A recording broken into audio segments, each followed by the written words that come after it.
Hello friends, welcome है आपका प्रतिभा academy में। तो जैसे कि आपको पता है दोस्तों, EMRS 2025 का एग्जामिनेशन 14 दिसंबर 2025 से स्टार्ट हो जाएगा और मैंने प्रण लिया है कि मैं आपको ICT यानी कंप्यूटर में 15 दिला के रहूँगा। आपको कंप्यूटर का C भी नहीं पता है तो भी इस वीडियो को देखिए, आपको 100% वीडियो देखने के बाद एक कॉन्फिडेंस आ जाएगा। अगर आपको ये वीडियो आपके होम पेज यानी आपके यूट्यूब में आ चुका है तो आप यकीन मानिए, अगर आप इस वीडियो को देखते हो तो आप रिग्रेट नहीं करोगे। आपको पूरा का पूरा मजा आएगा और आपके अंदर कॉन्फिडेंस आएगा कि हाँ, हम 15 में 15 ला सकते हैं। ठीक है दोस्तों, देखिए, चाहे आप EMRS का TGT का फॉर्म भरे हो, PGT का फॉर्म भरे हो, हॉस्टल वार्डन का फॉर्म भरे हो या आप लाइब्रेरियन का फॉर्म भरे हो, आपका ICT यानी कंप्यूटर आता है। कंप्यूटर का हम आपको पूरा सिलेबस करवा रहे हैं, यानी जितना भी आपको इसमें क्वेश्चन होगा वो सारे टॉपिक से आएगा। जैसे कि आपका फंडामेंटल ऑफ कंप्यूटर सिस्टम से भी रहेगा question, basic of operating system, MS office, keyboard shortcut, computer term, computer network, cyber security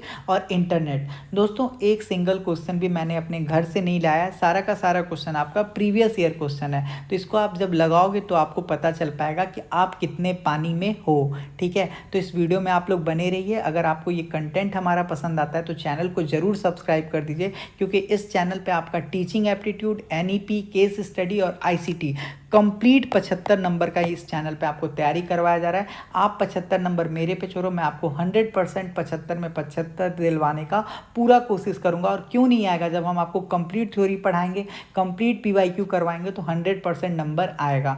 बस आप लोग मेहनत करने के लिए तैयार रहिए। आपको कंटेंट ऐसा मिलेगा जो आप कंटेंट के बाद आप खुद बोलोगे हाँ सर कि कंटेंट में दम है। अभी मैं आप लोग को दिखा देता हूँ दोस्तों, ये देखिए, अभी हमने कुछ दिन पहले टेस्ट सीरीज स्टार्ट किया था। तो देखो, अभी जो पहला टेस्ट सीरीज था तो मैं बस बच्चों को देखने के लिए कि बच्चों का लेवल क्या है तो इजी रखा था पेपर। तो देखो, अमन पटेल 85 स्कोर किए थे 100 में। कैसी रॉड करके कोई बच्चा है 91.25 स्कोर किया था। उसके बाद मुझे लगा कि बच्चे पढ़ने वाले हैं तो मैंने क्या किया, थोड़ा सा बस लेवल को बढ़ाया। अब देखो क्या स्थिति हो गया बच्चों का। निशा 46.79, 50 भी क्रॉस नहीं किए हैं। रूपा चंद्रा 49.12, नीतू यादव 44.44। सोचो 50 भी बच्चे नहीं क्रॉस कर पा रहे, तो आप सोचो आपका लेवल क्या है। तो आपको अच्छे से पढ़ना होगा चीज़ों को। ठीक है, और ऐसा नहीं है कि मैंने कोई दूसरे प्लैनेट से थोड़ी क्वेश्चन लिया है, सारा का सारा प्रीवियस ईयर था, तब बच्चों का ये हाल है।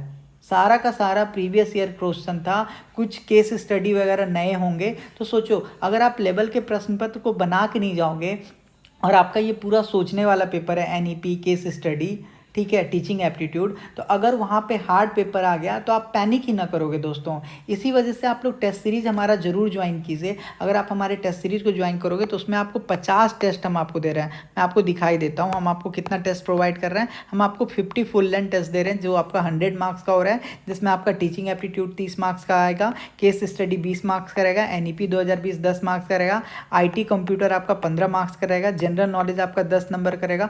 सोचो, हमने इतना तक ध्यान रखा है कि हिस्ट्री का एक क्वेश्चन होना चाहिए, पॉलिटी का एक क्वेश्चन होना चाहिए, ज्योग्राफी का एक क्वेश्चन होना चाहिए, इकोनॉमिक्स का एक क्वेश्चन होना चाहिए, फिजिक्स का एक क्वेश्चन होना चाहिए, केमिस्ट्री का एक क्वेश्चन होना चाहिए, बायो का एक क्वेश्चन होना चाहिए, करंट अफेयर से क्वेश्चन आना चाहिए। इतना हमने ध्यान रखा है। रीजनिंग ही है तो रीजनिंग में हमने ये ध्यान रखा है कि सीटिंग अरेंजमेंट और पजल का कम से कम 3 क्वेश्चन होना चाहिए, जो कि पिछले बार हमारे भाइयों के साथ गलत हुआ था। सीटिंग अरेंजमेंट और पजल का क्वेश्चन आ गया था और उसमें बच्चे फंस गए थे। जो भी अच्छे स्टूडेंट हैं उनको ये बात पता है कि रीजनिंग में अगर वो कहीं भी फंसेंगे तो सीटिंग अरेंजमेंट और पजल में ही फंसते हैं, क्योंकि अगर दिमाग में क्लिक हो गया तो बन जाएगा, नहीं हुआ तो नहीं बनेगा। और आप सीटिंग अरेंजमेंट और पजल का क्वेश्चन आप डेली प्रैक्टिस भी नहीं कर सकते हो। ठीक है, कि 20 प्रैक्टिस कर लिए, 30 प्रैक्टिस कर लिए, आपका दिमाग खराब हो जाएगा। इसीलिए हमने 3-3 दिया है। सोचो, अगर आप 50 टेस्ट दे के जाओगे तो आप पर डे अगर एक सेट में 3 क्वेश्चन करोगे तो कितना करके चले जाओगे एग्जाम तक, 150 क्वेश्चन। उसी टाइप से पजल का तो 300 क्वेश्चन तो यही हो जाएगा। तो आपका कितना अच्छा प्रैक्टिस हो जाएगा। ये टेस्ट आपका 22 तारीख से स्टार्ट हो चुका है, 22, 23, 24 का आपका डन हो चुका है। तो जितना जल्दी जुड़िएगा उतना आपको फायदा होगा। समझ रहे हो आप बात को? तो इसीलिए आप टेस्ट सीरीज को ज्वाइन कीजिए। मान लो अगर आप 25 को ज्वाइन करते हो, 26 को ज्वाइन करते हो या 27 को ज्वाइन करते हो, तो जो भी आपका पुराना वाला टेस्ट है ना, वो आपको मिल जाएगा। मैं आपको दिखा देता हूँ कि आपके वो ऐप में रहता है वो सारा। देखो, ये आपका मॉक 1 है, मॉक 2 है, मॉक 3 है, मॉक 4 है। ठीक है, ये मॉक 1 ईजी वाला है। मॉक 2, मॉक 3, मॉक 4 दोगे ना तो आपको पता चल जाएगा कि असली में आप कितने पानी में हो। और जो भी बच्चा 75 अगर स्कोर करेगा ना तो आप बताइएगा, तो मैं आपको ना जो हमारा 499 वाला बैच है ना, उसको हम फ्री कर देंगे अगर मॉक 4 और मॉक 3 में करते हो तो। ठीक है। बट आप ऑनेस्टी से करना कि आप कितना कर पा रहे हो। क्वेश्चन पूरा लेवल का मिलेगा, आप लोग को मज़ा आ जाएगा, ठीक है। और ऐसा टेस्ट कहीं इसलिए नहीं मिलेगा क्योंकि किसी भी प्लेटफॉर्म पे ना इस टाइप का टेस्ट बनाया ही नहीं गया, सारे लोग सीटेड पेपर 2 को फॉलो कर रहे हैं। तो अगर आपको हमारा टेस्ट ज्वाइन करना है तो आप मैसेज कर देना 9430851094 पे, आपको ये कंप्लीट टेस्ट मिल जाएगा 189 में 50 टेस्ट। सोचो 50 दिन 50 टेस्ट अगर आप करके जाते हो, एक टेस्ट में आपका 100 क्वेश्चन है, ठीक है। तो 50 टेस्ट और इसको गुना कर दोगे कितना, आप 5000 क्वेश्चन करके जाओगे। तो बताओ आपसे कोई compete कर पाएगा क्या? नहीं कर पाएगा, ठीक है। तो आइए दोस्तों अब हम लोग अपने सेशन को स्टार्ट करते हैं, ठीक है। बीच में अगर कहीं भी आपको बैच का ऐड मिलेगा और अगर आप हमारा नोट्स या हमारे बैच के स्टूडेंट हो तो आप उसको स्किप कर लिया कीजिएगा, ठीक है। 2 मिनट का आपको टाइम लगेगा, आप स्किप कर लीजिएगा। बाकी अगर आपके कंटेंट में कोई कमी हो, मेरे पढ़ाने में कोई भी कमी हो तो आप लोग बताइएगा। ये सब प्रोसेस का पार्ट होता है क्योंकि हम आपके लिए इतना मेहनत कर रहे हैं, इतना अच्छा टेस्ट वगैरह बना रहे हैं, तो आप इस चीज़ को समझिएगा, ठीक है। तो चलिए दोस्तों हम लोग अपने महा मैराथन को स्टार्ट करते हैं। इस महा मैराथन में अगर बने रहते हो तो आपको डेफिनेटली फ़ायदा होने वाला है। दोस्तों देखो, आपका सिलेबस अगर आईसीटी का कंप्लीट है तो आपका पूरा का पूरा रिवीजन हो जाएगा, और अगर आपका नहीं कंप्लीट है और अभी आप पढ़ रहे हो तो आपको पता चल जाएगा कि किस टाइप के क्वेश्चन आते हैं और आपका कंप्लीट रिवीजन हो जाएगा। नया नया चीज़ आपको जानने के लिए मिलेगा। अगर आपको जीरो भी आता होगा कंप्यूटर में ना तो भी आपको एक एक चीज़ समझ में आएगा, क्योंकि मेरा हमेशा टारगेट यही होता है कि क्लास के जो अंतिम पौधान पे जो बच्चे हैं उसको मैं लेके चलूं। जो टॉपर है उनको लेके चलने का मेरा उद्देश्य कभी नहीं होता है। जिनको कंप्यूटर कुछ नहीं आता है उनको भी अगर मैं कंप्यूटर सिखा दूं और उनको भी मैं 15 में 15 दिला दूं तो मेरा ये क्लास सक्सेस हो जाएगा, पहला चीज़। दूसरा चीज़, अगर आपको इस वीडियो को देख रहे हो, अपना टाइम दे रहे हो, तो आपके पास क्या होना चाहिए, आपके पास कॉपी होना चाहिए और आपके पास पेन होना चाहिए। मेरे आंसर बताने से पहले आप लोग उसका आंसर दोगे। उसके बाद जो मैं आप लोग को इंपॉर्टेंट डेटा बताता हूँ जो कि आपके एग्जाम में पूछा जा सकता है, उसको आप लोग नोट डाउन कर लोगे। जो भी हमारे पेड ग्रुप के स्टूडेंट्स हैं जो हम लोग को 499 पे करके ये सारा पीडीएफ जिनके ग्रुप में आ जा रहा है आप लोग को डेली, तो आप क्या कीजिए, इस पीडीएफ को प्रिंट आउट करवा लीजिए और आप उसमें जो भी फैक्ट है आप उसको लिखते जाइए, ठीक है। चलिए, तो पहला क्वेश्चन आपके सामने है, first super computer developed in India was. बताइए आप लोग के पास 10 सेकंड का टाइम है, बताइए। तो दोस्तों देखो, जो आपका फर्स्ट सुपर कंप्यूटर है, अगर आपका इसके बारे में कभी भी पूछा जाए कि भारत में विकसित पहला सुपर कंप्यूटर कौन सा है, तो वो आपका परम है। वो कौन सा है आपका? परम। अब सुनते हैं कि आखिर ये परम बना कैसे। तो दोस्तों देखिए, जब सुपर कंप्यूटर बहुत सारे देश में आ गया था तो भारत सरकार अमेरिका से बात करती है कि सर प्लीज़ आप हमको सुपर कंप्यूटर बनाने का तकनीक दे दीजिए। लेकिन अमेरिकन गवर्नमेंट मना कर देती है भारत सरकार को कि नहीं, हम आपको सुपर कंप्यूटर बनाने का तकनीक नहीं देंगे। उसके बाद भारत में एक संस्था है जिसका नाम क्या है दोस्तों, जिसका नाम है सीडेक। जिसका नाम क्या है दोस्तों? सीडेक। ये जो सीडेक है इसका पूरा फुल फॉर्म होता है आपका सेंटर फॉर, इसका पूरा फुल फॉर्म होता है आपका centre for development of advance computing, ठीक है। ये सामने आता है और ये आपको भारत के लिए सुपर कंप्यूटर बनाने का काम करता है, और ये भारत के लिए सुपर कंप्यूटर 1991 में बना के भारत को दे देता है, ठीक है। इसका लीड रोल में उस वक्त एक व्यक्ति थे, महान व्यक्ति थे, जिनका नाम था डॉक्टर विजय भटकर। तो इनका नाम याद रखिएगा। डॉक्टर विजय भटकर जी ने बहुत ही अच्छा काम किया था और भारत को high performance computing device Bharat को प्रदान किया था। तो अगर आपसे कभी भी पूछा जाए कि ये जो परम है इसको कौन बनाया, तो आप लोग बोलोगे सीडेक बनाया। सीडेक क्यों आया, तो आप लोग बोलोगे जब भारत सरकार अमेरिका से तकनीक मांगा था तो भारत सरकार को अमेरिका ने मना कर दिया था। उसके बाद सीडेक ने 1991 में भारत के लिए पहला सुपर कंप्यूटर बनाया, परम। और इसका नाम क्या था, तो इसका नाम था आपका परम 8000। इसका नाम क्या था दोस्तों? परम 8000, ठीक है। दोस्तों याद रखिएगा, ये परम 8000 सीरीज जो था ये आगे चल के आपका परम 10000 भी आया। आपसे पूछा जाएगा क्या परम 10000 आया, तो आप लोग बोलोगे हाँ सर परम 10000 भी आया। जो आपका ये सीडेक है इसका हेडक्वार्टर कहाँ है दोस्तों? तो इस सीडेक का हेडक्वार्टर जो है ये आपका पुणे में है, महाराष्ट्र, ठीक है, याद रखिएगा। और इस सीडेक का स्थापना 1988 में हुआ था और ये आपका ministry of electronics and information technology के अंतर्गत आता है, ठीक है। इस बात को आप लोग याद रखिएगा। जो आपका सीडेक है दोस्तों, इस सीडेक का श्रेय एक और चीज़ के लिए जाता है। ये सीडेक ना बहुत ही ज़्यादा पॉपुलर हुआ था अभी एसएससी वाले एग्जाम में, कि जो आपका एसएससी का एग्जाम होता है उसको मॉनिटर करने का काम कौन कर रहा है आपका? तो सीडेक ही कर रहा है। सीडेक ने आपका एआई में भी अपना परचम लहराया, परम सिद्धि एआई के नाम से। क्या? परम सिद्धि एआई के नाम से, इसको भी आप लोग नोट डाउन कीजिएगा। ये सारा क्वेश्चन आपके एग्जाम पॉइंट ऑफ व्यू से बहुत ही ज़्यादा इंपॉर्टेंट हो सकता है। आपसे पूछा जाएगा परम सिद्धि एआई किसके द्वारा बनाया गया है, तो सीडेक के द्वारा बनाया गया। इतना बात आप समझ गए। अब देखो दोस्तों, हम लोग और पढ़ रहे थे, जो आपका ये परम है ना, इसको हम लोग गणित का फैक्ट्री भी बोलते हैं, इसको हम लोग मैथ का फैक्ट्री भी बोलते हैं। सवाल आता है कि हम लोग परम को मैथ का फैक्ट्री या गणित का फैक्ट्री क्यों बोलते हैं? क्योंकि देखिए दोस्तों, अगर आपका कोई भी बहुत बड़ा पजल यानी जाइंट जैसा पजल हो, उसको भी ये क्या करता है, चुटकियों में सॉल्व कर देता है। इसीलिए हम लोग इसको क्या बोल देते हैं, गणित का फैक्ट्री भी बोल देते हैं। परम इतना तेज है कि आप इसको कितना भी बड़ा पजल दे दो, उसको ये क्या करता है, चुटकियों में सॉल्व कर देता है। इसी वजह से हम लोग इसको गणित का फैक्ट्री या हम लोग मैथ का फैक्ट्री के नाम से भी जानते हैं। ठीक है, तो ये बात आप समझ गए। अब देखो दोस्तों, दूसरा ऑप्शन है आर्यभट्ट। तो आप सारे लोग जानते हो कि जो आपका आर्यभट्ट है, ये सुपर कंप्यूटर नहीं, ये क्या है, भारत का पहला सैटेलाइट है, जो कि कब आया था, 1975 में। तीसरा ऑप्शन है आपका बुद्धा। बुद्धा नाम से कोई भी सुपर कंप्यूटर नहीं है।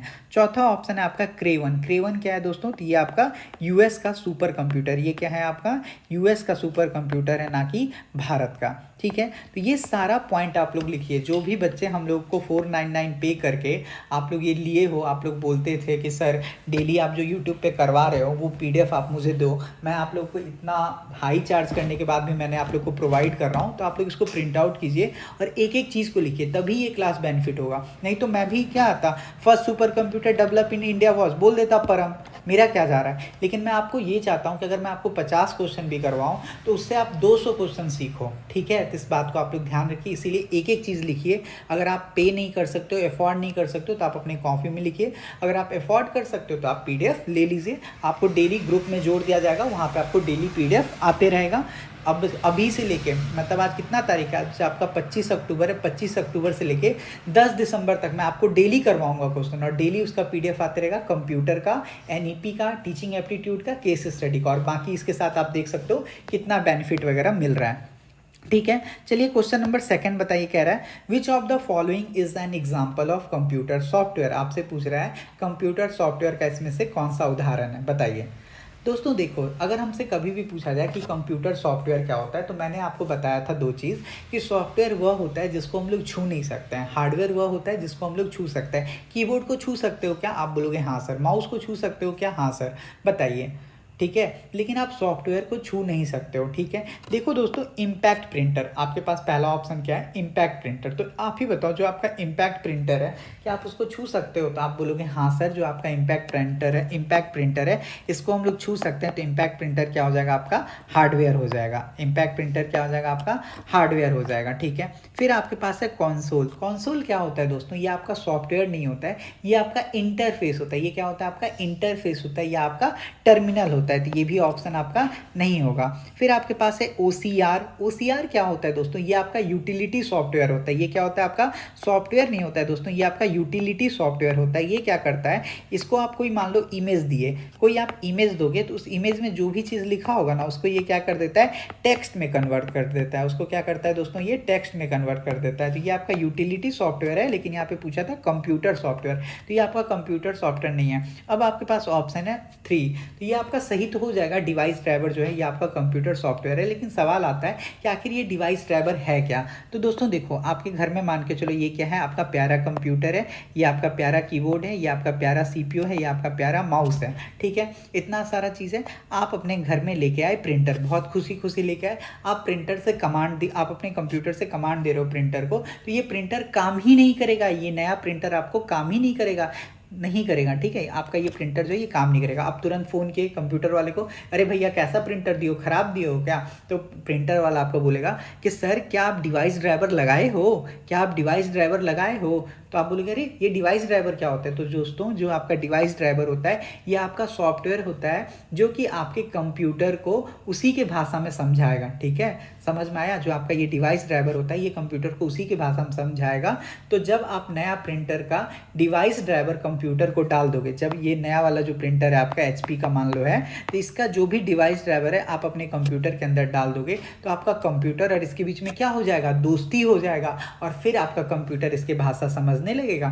फिर आप प्रिंट से कमांड दोगे CTRL+P करके, तो आपका कंप्यूटर मतलब आपका प्रिंटर प्रिंट निकालने लगेगा। समझ में आया डिवाइस ड्राइवर क्या होता है? तो डिवाइस ड्राइवर जो होता है आपका एक सॉफ्टवेयर होता है जो हमारे कंप्यूटर से क्या करता है, बात करता है। क्या करता है? हमारे कंप्यूटर से बात करता है। ठीक है, समझ में आ गया? तो जो हमारा डिवाइस ड्राइवर होता है ये हमारा क्या करता है, कंप्यूटर से बात करने में हेल्प करता है। बिना डिवाइस ड्राइवर के, याद रखना, बिना डिवाइस ड्राइवर के हमारा जो हार्डवेयर है, जो हमारा हार्डवेयर है वो काम नहीं कर सकता। यानी ये जो आपका प्रिंटर है ये क्या है, हार्डवेयर ही तो है। तो बिना डिवाइस ड्राइवर के आपका हार्डवेयर काम नहीं करेगा। तो इसका मतलब हम समझ गए कि जो आपका हार्डवेयर होता है दोस्तों, जो आपका हार्डवेयर होता है और जो आपका कंप्यूटर है, इसके बीच में ये जो डिवाइस ड्राइवर है ये लिंक करने का काम कर रहा है। ठीक है, दूसरा क्वेश्चन मैंने आपको अच्छे से बता दिया। फ्रेंड्स, आप मुझे बस अपना 2 मिनट दे दीजिए, मैं आपको बता दूंगा कि आपको मैं कैसे प्री क्वालिफाई करवाऊंगा। और आपको जब मैं ये बात बोल रहा हूँ तो मैं आप लोग को बिलीव दिलाऊंगा और आप लोग खुद बोलोगे हाँ सर, अगर हम लोग ये चीज़ कर लेते तो हम लोग प्री जरूर क्वालिफाई कर जाएंगे। देखिए दोस्तों, ये आपका यूथ कंपटीशन टाइम का बुक है। कौन सा बुक है आपका?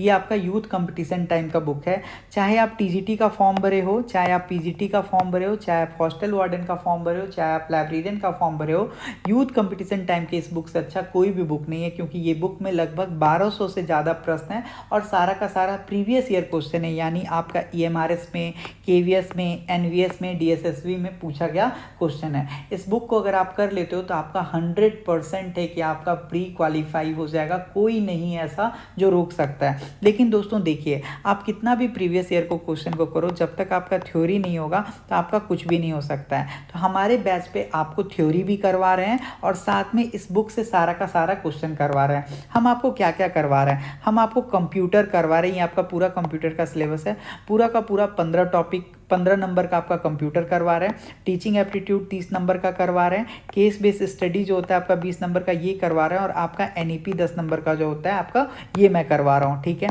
तो देखो, अगर आप हमारे इस बैच से जुड़ते हो तो आपको क्या फ़ायदा होगा? आपका फ़ायदा ये होगा कि आपका कंप्यूटर में 15 नंबर में आपका पूरा का कंप्लीट थ्योरी हम लोग करवा देंगे और सारा का सारा प्रीवियस ईयर करवा देंगे ऑथेंटिक बुक से। एक सिंगल क्वेश्चन अपने घर से नहीं करवाएंगे। तो आप खुद बताओ, आपका 15 में 15 आएगा या नहीं आएगा? आप थ्योरी कर लोगे, प्रीवियस ईयर क्वेश्चन कर लोगे, प्रैक्टिस सेट करोगे तो 100% आएगा। टीचिंग एप्टीट्यूड हम आपको 30 नंबर का करवा रहे हैं, पूरा कंप्लीट थ्योरी। फिर आपका domain knowledge, case based study करवा रहे हैं और आपका एनईपी भी करवा रहे हैं। तो हमारे इस चैनल पे आपका टोटल 75 नंबर का तैयारी हो रहा है। ठीक है, तो 75 नंबर आपको कोई भी नहीं लाने से रोक सकता है अगर आप सारा का सारा थ्योरी कर लोगे और सारा का सारा यूथ पब्लिकेशन का जो क्वेश्चन है मैं आपको एक एक क्वेश्चन आपको करवा दूंगा। सारे चैनल पे क्या होता है, आपको थ्योरी तो पढ़ा दिया जाता है लेकिन आपको प्रीवियस ईयर क्वेश्चन करवाया ही नहीं जाता। मैं आपको पूरा का पूरा इस बुक का 1200 क्वेश्चन अपने ऐप टीचमेंट पे मैं आपको करवा रहा हूँ। अब इस बैच को आप ज्वाइन कैसे करोगे? देखो दोस्तों, आपका ये कंप्यूटर का अब तक 3 क्लास हो चुका है। क्योंकि क्लास आपका पहला जो स्टार्ट हुआ था वो 21 अक्टूबर से स्टार्ट हुआ था। तो देखो, अभी तक आपका कंप्यूटर का 3 क्लास हो चुका है। जो आपका एनईपी है इसका कितना क्लास हो चुका है? तो इसका आपका 4 क्लास हो चुका है। ठीक है, आपको हमारे ऐप में क्या क्या फ़ायदा मिलेगा? तो आपको लाइव लेक्चर देख सकते हो, रिकॉर्डेड देख सकते हो। जैसे क्लास खत्म होगा तो आप वहाँ पे क्विज भी लगा सकते हो। ठीक है, एआई जनरेटेड नोट्स मिलेगा और हम आपको कंप्लीट हैंड रिटन नोट्स भी प्रोवाइड करेंगे। तो इससे आपका पूरा का पूरा सिलेबस कंप्लीट हो जाएगा। तो अगर आपको हमारे बैच में जुड़ना है तो आपको teaching aptitude, NEP, case study, ICT यानी कंप्यूटर टेस्ट सीरीज और आपको क्लास नोट्स कितने में मिल जाएगा? 499 में। ये जो आपका टेस्ट सीरीज है इस 499 के साथ आपको फ्री में मिल रहा है। क्योंकि टेस्ट सीरीज का आपका 189 प्राइस था। इस टेस्ट सीरीज में आपको कितना टेस्ट मिलेगा? तो आपको 50 टेस्ट मिलेगा। अब देखो, मैं क्यों बोलता हूँ कि आप लोग कंप्लीट पैकेज लीजिए, मैं आपको एक प्रूफ दिखाता हूँ। अभी दोस्तों देखो, हमारा टेस्ट सीरीज कब से स्टार्ट हुआ था? 22 अक्टूबर 2025 से हुआ था। हमारा टेस्ट अभी तक 3 दिन हो चुका है, 22 अक्टूबर, 23 अक्टूबर और आपका 24 अक्टूबर। 3 दिन आपका टेस्ट हो चुका है। अब मैं दिखाता हूँ बच्चों का परफॉर्मेंस। दोस्तों, जो आपका पहला टेस्ट हुआ था उस दिन मैं क्या किया था ना, इजी पेपर दिया था बच्चों को चेक करने के लिए। तो देखो, पहला टेस्ट में कसी रॉड करके कोई बच्चा है 91.25 लाया, कोई अमन पटेल 85 लाया, कोई प्रिंसी पटेल 84 लेके आया। फिर जो आपका नेक्स्ट टेस्ट हुआ तो उसमें मैंने लेवल को बढ़ाया, अच्छे अच्छे क्वेश्चन को सेट किया। तो देखो, बच्चे सोचो 50 भी क्रॉस नहीं कर पा रहे हैं, बच्चा कोई 50 भी क्रॉस नहीं कर पाया। आप देखो 49.12 जो है आपका हाईएस्ट मार्क्स है। आप सोचो, आप इतना थ्योरी करके आए हो, आप लोग वो बच्चे हो जो आप लोगों का पेपर 2 यानी सीटेट आप लोग क्वालिफाई करके आए हो, फिर भी आप हमारे पेपर में टीचिंग एप्टीट्यूड, कंप्यूटर और रीजनिंग के सवालों में उलझ के रह गए और आप 50 नंबर भी आप स्कोर करके नहीं लेके आ पा रहे हो। ये आपका टॉपर बच्चा है, सोचो। तो इसी वजह से मैं कहता हूँ कि टेस्ट सीरीज ही ये आपका एक ऐसा मूल मंत्र होना चाहिए, खास करके एक ऐसे पेपर में जिसमें आपका टीचिंग एप्टीट्यूड, केस स्टडी और आपका एनईपी आता है। ये आपका जो जितना ज़्यादा प्रैक्टिस करेगा उतना क्वेश्चन को सॉल्व करेगा एग्जामिनेशन में, क्योंकि ये 3 टॉपिक आपके पूरे सोच पे डिपेंड करता है, ठीक है। ये कोई टीचर आपको नहीं सिखा सकता है, ये आपका टेस्ट आपको सिखाएगा। हम आपको कितना टेस्ट दे रहे हैं? हम आपको 50 टेस्ट दे रहे हैं। आपका टेस्ट कब से स्टार्ट हुआ है? 22 तारीख से स्टार्ट हुआ है। तो मान लो अगर आप 25 तारीख को ज्वाइन करते हो, 26 को ज्वाइन करते हो, 27 को ज्वाइन करते हो, या आप कभी भी ज्वाइन करते हो, तो जो भी आपका पीछे का टेस्ट है वो आपको मिल जाएगा। आगे का टेस्ट आप लोग कंटिन्यू करना। इसीलिए मैं कह रहा हूँ कि आप जितना जल्दी टेस्ट ज्वाइन करोगे आपको उतना ही फ़ायदा होगा। अगर आपको केवल टेस्ट चाहिए होगा तो आप मैसेज करना 9430851094 पे। आपको कंप्लीट टेस्ट कितने में मिल जाएगा? 189 में। इसमें इस टेस्ट में क्या क्या रहेगा? तो आपका टीचिंग एप्टीट्यूड रहेगा 30 मार्क्स का, केस स्टडी रहेगा 20 मार्क्स का, एनईपी 2020 रहेगा 10 मार्क्स का, कंप्यूटर रहेगा आपका 15 नंबर का, जीके रहेगा आपका 10 नंबर का और रीजनिंग आपका रहेगा 15 नंबर का, ठीक है। तो कंप्लीट आपका 100 मार्क्स का टेस्ट होगा। इसमें हमने इतना ध्यान रखा है कि जो आपका रीजनिंग होगा उसमें सीटिंग अरेंजमेंट और आपका पजल, इसके जो क्वेश्चन रहेंगे 3-3 रहेंगे, ताकि आप लोगों को पिछले बार बहुत दिक्कत हुआ था बच्चों को सीटिंग अरेंजमेंट और पजल में, तो इस बार ना हो। आप सोचो 50 दिन का टेस्ट होगा, 50 टेस्ट होगा। अगर हम पर डे आपको 3 सीटिंग अरेंजमेंट और 3 पजल देते हैं तो 50 गुना 6 आप 300 क्वेश्चन करके चले जाओगे। 150 सीटिंग अरेंजमेंट और 150 आपका puzzle,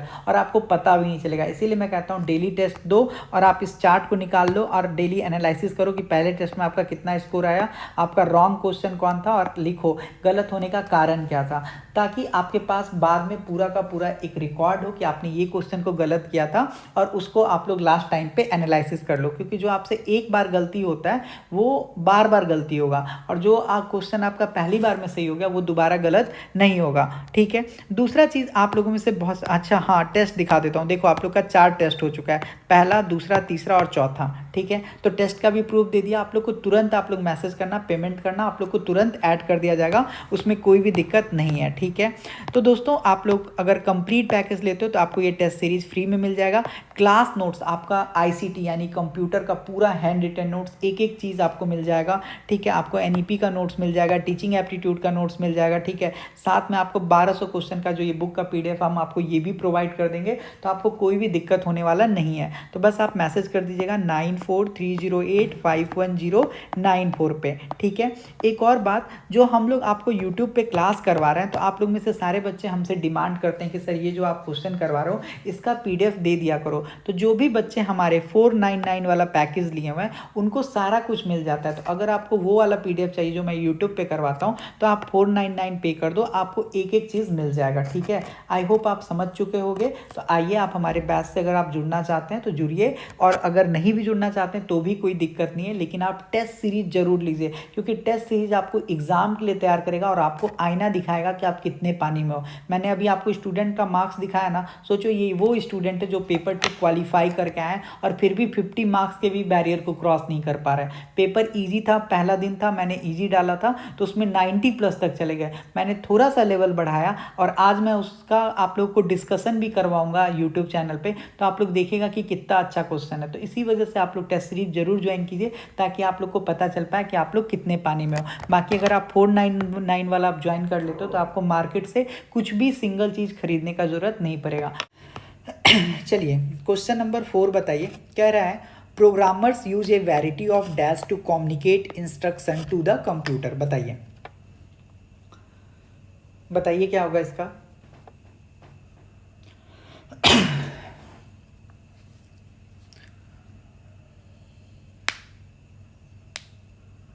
programmers use a variety of dash to communicate instruction to the computer.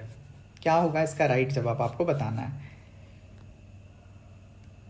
तो दोस्तों याद रखना, जो आपका प्रोग्रामर्स होता है ना वो क्या करते हैं, तो प्रोग्रामर्स जो होते हैं दोस्तों वो कोड लिखते हैं। जो आपके प्रोग्रामर्स होते हैं वो क्या लिखते हैं, आपका कोड लिखते हैं। वो कोड क्या होता है, जैसे कि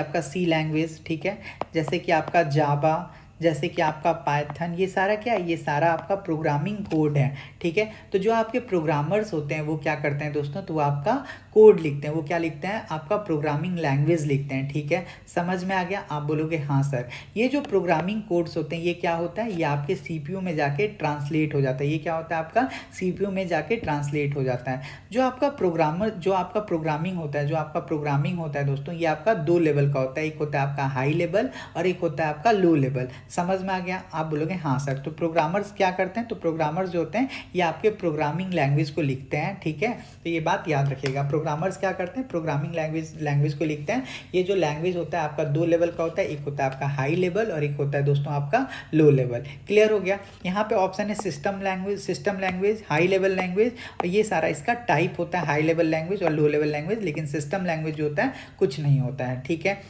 जो आपका प्रोग्रामिंग लैंग्वेज होता है इसी का ये पार्ट होता है हाई लेवल लैंग्वेज और आपका लो लेवल लैंग्वेज। बोलो समझ में आ रहा है या नहीं आ रहा है? आप लोग बोलोगे हाँ सर समझ में आ गया। चलो क्वेश्चन नंबर 3 बताओ, क्वेश्चन नंबर ये बताओ 4। ठीक है, क्या कह रहा है आपके पास, which of the following display the content of the active cell. बताइए सक्रिय सेल की सामग्री कहाँ दिखती है, बताइए।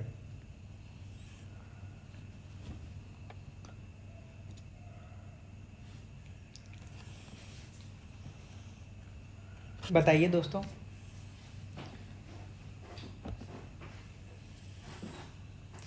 दोस्तों देखिए, आपसे यही पूछा था कि निम्नलिखित में से कौन सा एक्टिव सेल की सामग्री को प्रदर्शित करता है। दोस्तों याद रखना, आपके कंप्यूटर में क्या होता है, आपके कंप्यूटर में क्या होता है, यहाँ पे एक्टिव सेल कह रहा है। देखो दोस्तों, जो आपका एक्टिव सेल होता है ना, ये किसी भी चीज़ के डेटा को डिस्प्ले नहीं कर सकता है। ये क्या करता है, जो भी आपका कंटेंट है उसको होल्ड करने का काम करता है। तो एक्टिव सेल तो कभी नहीं होगा। समझ में आ गया? आपसे क्या कह रहा है, which of the following display the content of the active cell. आपके एक्टिव सेल में कुछ है, उसको डिस्प्ले करने का काम कौन करता है। ठीक है, पहला ऑप्शन था आपका एक्टिव सेल।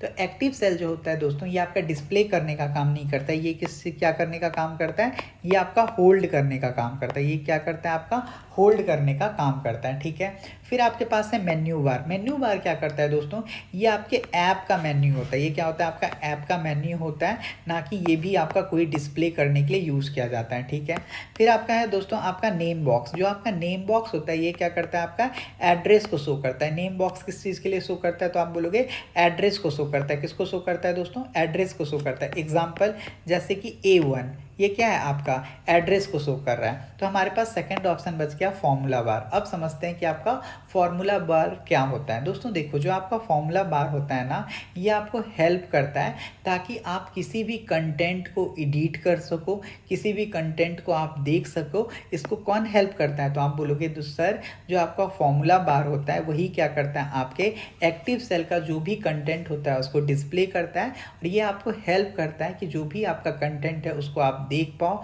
उसको आप एडिट कर पाओ। ठीक है, समझ में आ गया?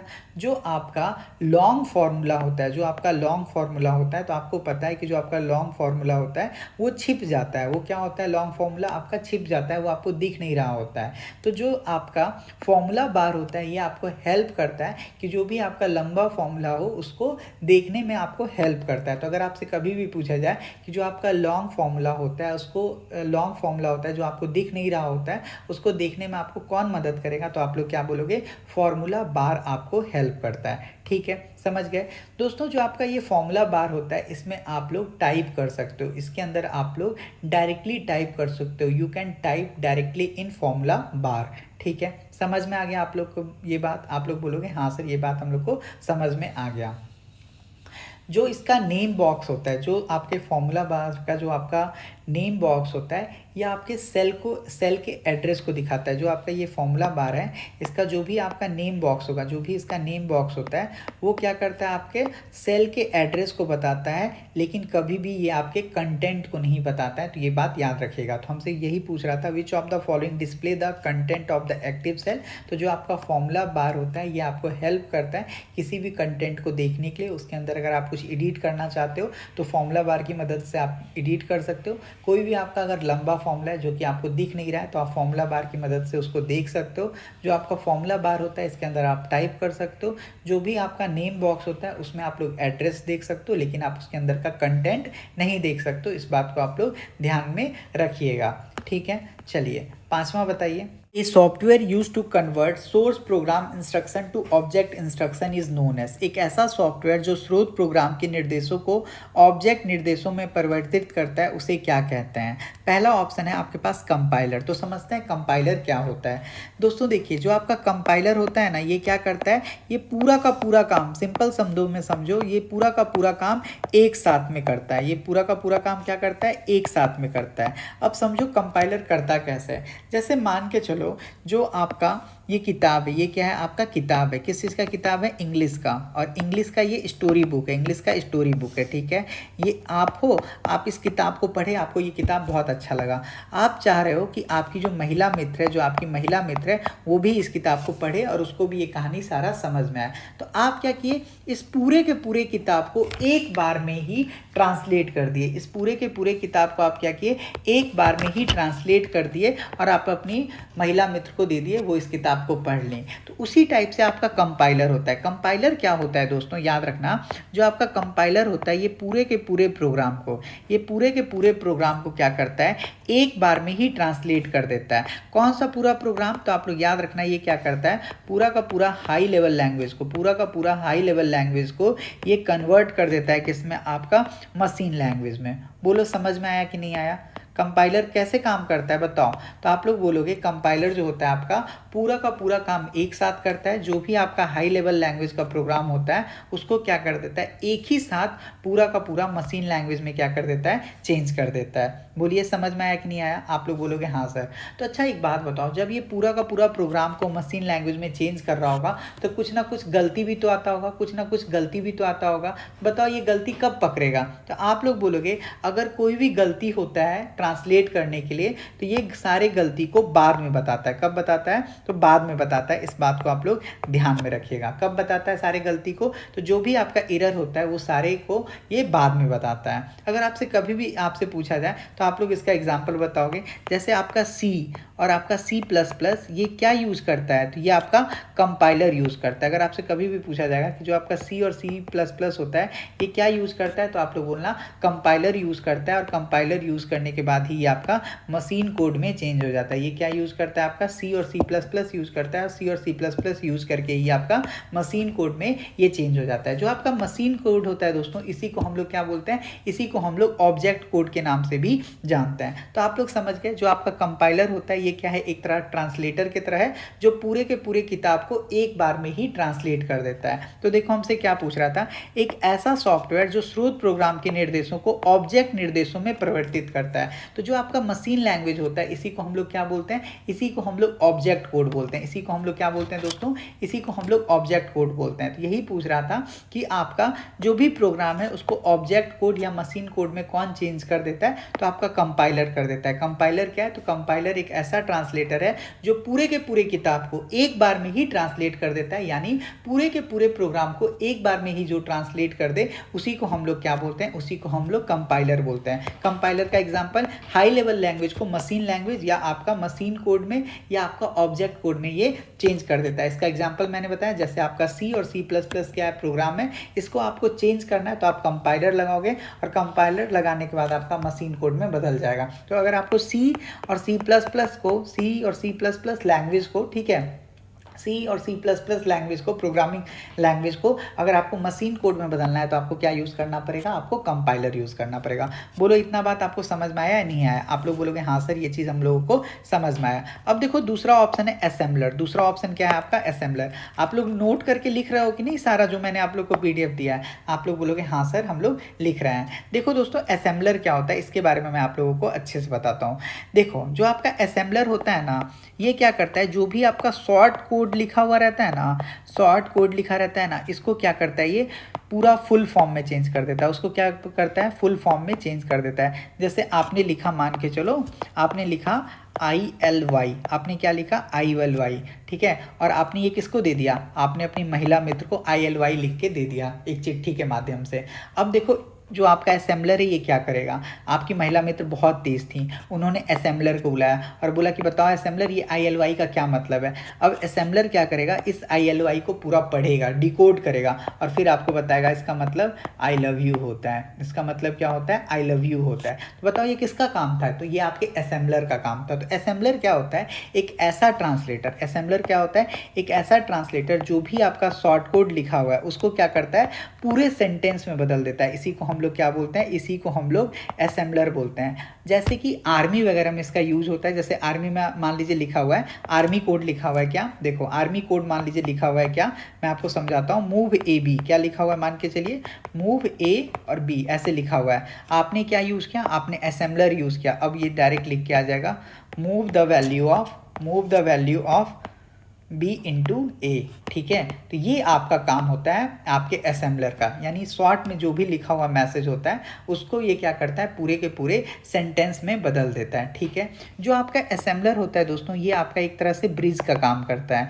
जो आपका असेंबलर होता है ये कैसे काम करता है, तो ये एक तरह का ब्रिज का काम करता है आपके लो लेवल लैंग्वेज और आपके हार्डवेयर के बीच में। जो आपका असेंबलर होता है ये कैसा काम करता है, तो ये आपका लो लेवल लैंग्वेज और आपके हार्डवेयर के बीच में ये क्या करता है, आपका एक तरह से ब्रिज की तरह काम करता है, ठीक है। बोलिए इतना बात आपको समझ में आया या नहीं आया। आप लोग बोलोगे हाँ सर ये बात हमको समझ में आया। जो आपका असेंबलर होता है ये एक तरह का ब्रिज की तरह काम करता है लो लेवल और आपके हार्डवेयर के बीच में, ठीक है। ये एक ऐसा ट्रांसलेटर है जो आपका मिलिट्री कोड को क्या करता है, पूरे के पूरे सिंपल सेंटेंस में बदल देता है, ठीक है।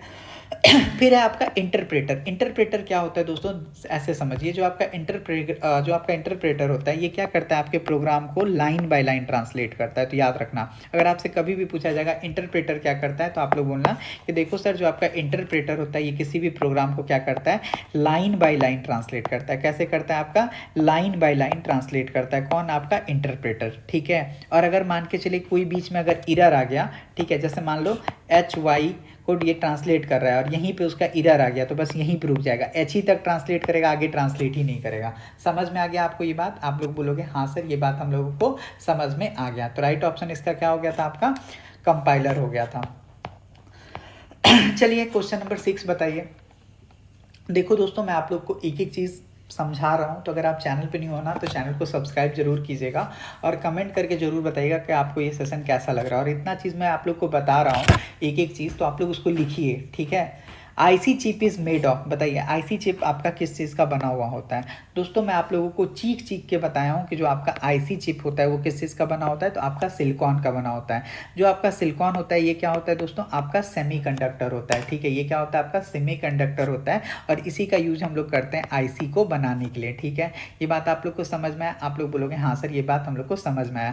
सवाल आता है कि सर हम लोग सिलिकॉन को ही यूज़ क्यों करते हैं, तो सिलिकॉन को हम लोग इसी वजह से यूज़ करते हैं क्योंकि इसका कॉस्ट कम है और ये आपका थर्मली क्या है, स्टेबल है, ठीक है। आज के टाइम में जो भी आपका मॉडर्न माइक्रो इलेक्ट्रॉनिक्स वगैरह बन रहा है, ठीक है, जो भी आपका माइक्रो प्रोसेसर वगैरह बन रहा है सब में हम लोग सिलिकॉन का ही यूज करते हैं। समझ में आया। आप लोग बोलोगे हाँ सर हमको समझ में आ गया। देखो दोस्तों जो आपका क्रोमियम है ये क्या है, आपका मेटल है, इसका यूज हम लोग प्लेटिंग के लिए करते हैं, ना कि हम लोग आईसी चिप बनाने के लिए, ठीक है। आयरन ऑक्साइड ये तो कभी भी नहीं होगा, ठीक है, क्योंकि इसमें रस्टिंग वगैरह हो सकता है। फिर हम लोग बात करते हैं सिलिका। जो आपका सिलिका है ये आपका नहीं होगा, ये कभी भी आपका सेमीकंडक्टर नहीं हो सकता है, तो ये आपका गलत जवाब होगा, ठीक है। जो आपका सिलिका होगा इससे कभी भी हम लोग आईसी चिप नहीं बनाते हैं। तो जो आपका आईसी चिप होता है वो किससे बनाते हैं, सिलिकॉन से बनाते हैं। तो दोस्तों अगर आपको ये जो आपको मैं अभी क्वेश्चन करवा रहा हूँ इसका अगर आपको PDF चाहिए तो आप इस नंबर पर मैसेज कर दीजिएगा, आपको ये PDF वगैरह सब कुछ मिल जाएगा, ठीक है। चलिए बताइए, कह रहा है फोन पे वॉलेट लॉन्च बाय, बताइए जो आपका फ़ोन पे वॉलेट है ये किसके द्वारा लॉन्च किया गया है। तो आप लोग याद रखिएगा जो आपका फ़ोन पे वॉलेट है ये आपका समीर निगम के द्वारा लॉन्च किया गया है। किसके द्वारा, जो आपका फ़ोन पे है ये आपका समीर निगम के द्वारा लॉन्च किया गया है। और ये क्या है, आपका एक तरह से UPI के थ्रू आप लोग क्या कर सकते हो, एक दूसरे को पैसा भेज सकते हो, ठीक है। समझ में आ गया। आप लोग बोलोगे हाँ सर ये चीज़ समझ में आ गया। एयरटेल दूसरा कंपनी है, HDFC क्या है आपका बैंक है, तो ये सारा ऑप्शन नहीं होगा, ठीक है। चलिए क्वेश्चन नंबर 8 बताइए क्या कह रहा है। कह रहा है which of the following is a part of CPU. बताइए सीपीयू का इसमें से कौन सा पार्ट होता है। दोस्तों कह रहा है प्रिंटर, तो प्रिंटर तो हार्डवेयर है, तो आप ही बताओ सीपीयू के अंदर कैसे होगा। तो आप लोग बोलोगे ये नहीं होगा। कीबोर्ड भी हम लोग बाहर से लगाते हैं, ये भी आपका हार्डवेयर है। माउस भी हम लोग बाहर से लगाते हैं, ये भी आपका हार्डवेयर है। लेकिन जो आपका एएलयू होता है दोस्तों, ये आपका सीपीयू का पार्ट होता है। आप लोग जानते हो कि जो आपका सीपीयू होता है ये क्या होता है, आपका ब्रेन ऑफ कंप्यूटर होता है। ये क्या होता है, आपका ब्रेन ऑफ कंप्यूटर होता है। और ये जो आपका एएलयू, इसी का पूरा नाम क्या होता है, अर्थमेटिक लॉजिक यूनिट। ये कंप्यूटर को हेल्प करता है आपका एडिशन करने में, सब्ट्रैक्शन करने में, मल्टीप्लिकेशन करने में, डिवाइड करने में। कौन आपका हेल्प करता है, तो एएलयू करता है। एएलयू का फुल फॉर्म होता है अर्थमेटिक लॉजिक यूनिट। ये आपके अर्थमेटिक एंड लॉजिक ऑपरेशन को क्या करता है, एग्जीक्यूट करता है। ठीक है, एएलयू जो होता है ये आपके सीपीयू के अंदर होता है, और ये आपका एक तरह से कैलकुलेटर जैसा इसका दिमाग होता है। किसका, एएलयू का। तो ये बात आप लोग याद रखिएगा। चलिए क्वेश्चन नंबर 9 बताइए। कह रहा है which of the following statement is wrong. आपको बताना है इस 4 में से कौन सा स्टेटमेंट रॉन्ग है, निम्नलिखित में से कौन सा गलत है, आपको ये बताना है। बताइए। कह रहा है window XP is an operating system. बताइए। तो दोस्तों आप सारे लोग जानते हो जो आपका विंडो एक्सपी है एक ऑपरेटिंग सिस्टम है। ये तो इसमें तो कोई गलत बात नहीं है। आप लोग बोलोगे नहीं सर ये कोई गलत बात नहीं है। कह रहा है Linux is a free and open source software. मैंने आप लोग को बताया था कि जो आपका सॉफ्टवेयर होता है वो 2 टाइप का होता है। एक होता है आपका ओपन सोर्स सॉफ्टवेयर और एक होता है आपका क्लोज सोर्स सॉफ्टवेयर। बताया था या नहीं बताया था, तो आप लोग बोलोगे हाँ सर। तो जो आपका लिनक्स होता है ये आपका ओपन सोर्स सॉफ्टवेयर है। जैसे आपका माइक्रोसॉफ्ट विंडो वो कैसा है, क्लोज सॉफ्टवेयर है। जो आपका ओपन सोर्स सॉफ्टवेयर होता है उसके कोड में आप लोग एडिटिंग कर सकते हो, लेकिन जो आपका क्लोज सॉफ्टवेयर होता है उसमें आप लोग एडिटिंग नहीं कर सकते। तो लाइनेक्स जो है ये आपका ओपन सोर्स सॉफ्टवेयर है। ये आपका सही जवाब है। कह रहा है Photoshop is a graphical design tool by adobe. ये भी आपका सही जवाब है। जो आपका फोटोशॉप है जिसके थ्रू आप लोग फोटो वगैरह को एडिट करते हो ये आपका एडोब के द्वारा है। लेकिन कह रहा है कि Linux is owned and sold by Microsoft. आप खुद बताओ, माइक्रोसॉफ्ट का तो विंडोज़ आता है, लाइनेक्स थोड़ी आता है। लाइनेक्स तो आपका ओपन सोर्स सॉफ्टवेयर है। तो आपका गलत जवाब क्या हो जाएगा, सेकेंड हो जाएगा। ठीक है, लाइनेक्स क्या है आपका, इसको कई लोग बनाते हैं। जो आपका लाइनेक्स इसको कई लोग बनाते हैं, इसका कोई भी अकेला मालिक नहीं है। इस बात को आप लोग याद रखिएगा। ठीक है, तो सेकंड जो होगा गलत हो जाएगा। चलिए 10 बताइए।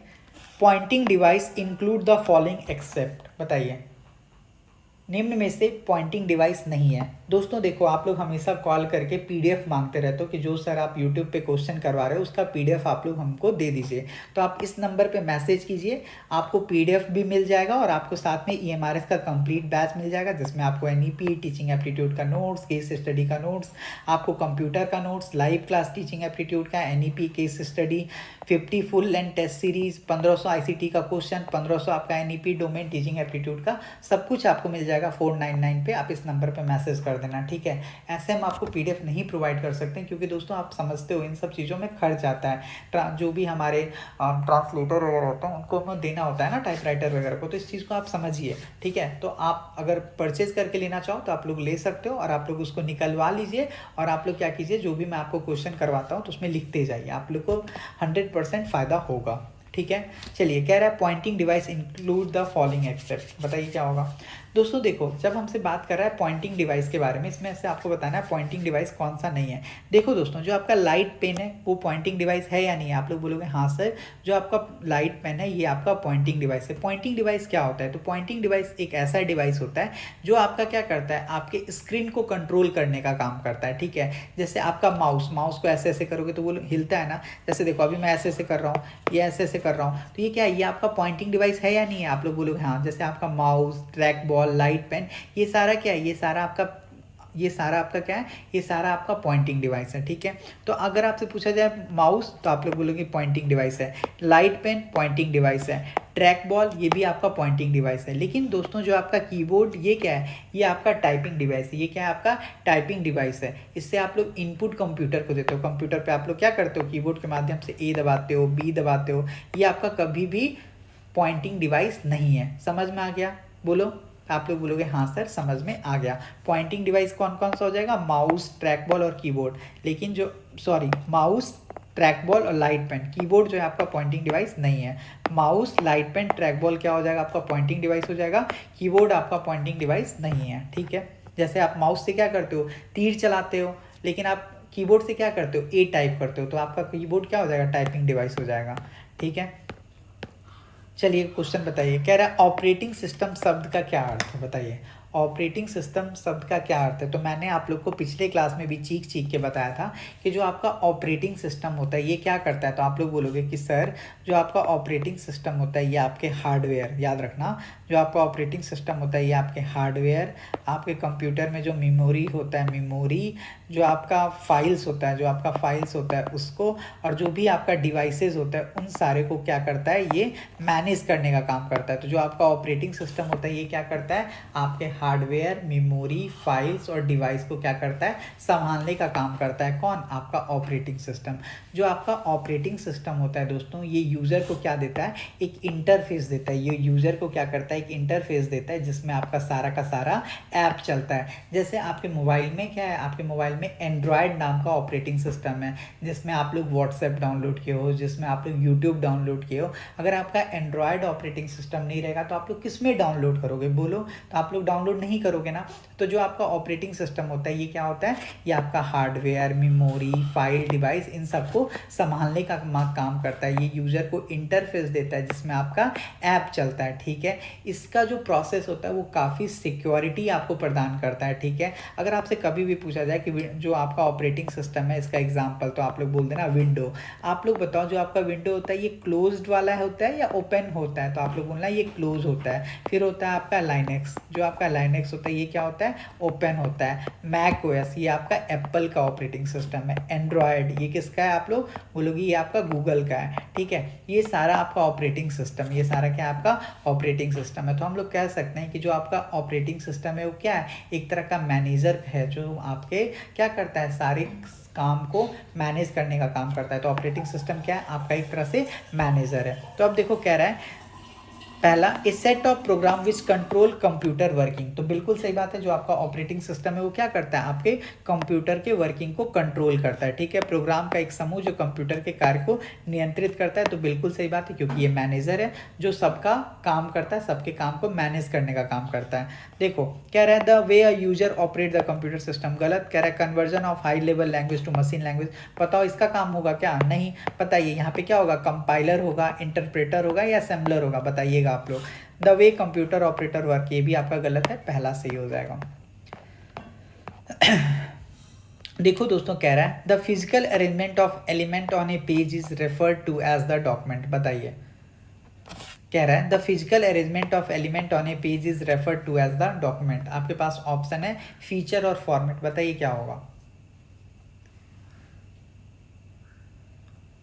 दोस्तों देखो यहाँ पे फिजिकल अरेंजमेंट का बात किया तो इसका मतलब ये हो गया कि जैसे फिजिकल अरेंजमेंट में होता है ना, जैसे आप लोग कुछ लिखते हो जैसे ए, ठीक है, आप लोग देखते हो कि जैसे टाइटल बड़ा लिखा हुआ है, ठीक है, बॉडी छोटा है, स्पेसिंग सही है या नहीं है, तो ये क्या है, यही तो आपका फिजिकल अरेंजमेंट है। तो फिजिकल अरेंजमेंट क्या होता है, आपका फॉर्मेट होता है कि आपने कैसा लेआउट रखा है, आपने मार्जिन क्या छोड़ा है, आपने अलाइनमेंट क्या रखा है, आपने स्पेसिंग क्या किया है, समझ में आ रहा है। तो जो आपका फिजिकल अरेंजमेंट होता है किसी भी पेज का वो क्या होता है, आपका फॉर्मेट होता है। वो क्या होता है, आपका फॉर्मेट होता है। जैसे आपने टाइटल जो है बड़ा चूज किया या छोटा किया है, आपका जो बॉडी है वो स्मॉल से लिखा है कि कैसे लिखा है, तो इसका मतलब समझ गए। फॉर्मेट आप लोग का कैसा होना चाहिए, तो आप लोग बोलोगे कि सर जैसे आपने मान लो मुझे मैराथन का कोई वीडियो बनाना है, तो जो मैराथन लिखा होगा, जो आपका टाइटल होगा वो क्या होगा, आपका एकदम बोल्ड होगा। तो एक तरह का ये फॉर्मेट ही तो हुआ।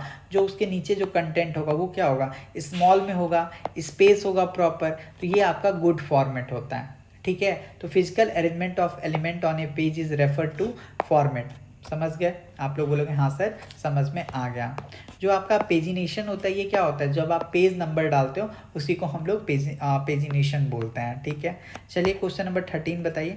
कह रहा है most website have a main page the dash which act as a doorway to the rest of the website page. बताइए, most website have a main page the dash which act as a doorway to the rest of the website page। बताइए क्या होगा, right जवाब। अधिकांश वेबसाइटों का एक मुख्य पृष्ठ होता है जो अन्य पृष्ठों तक पहुंचने का द्वार होता है।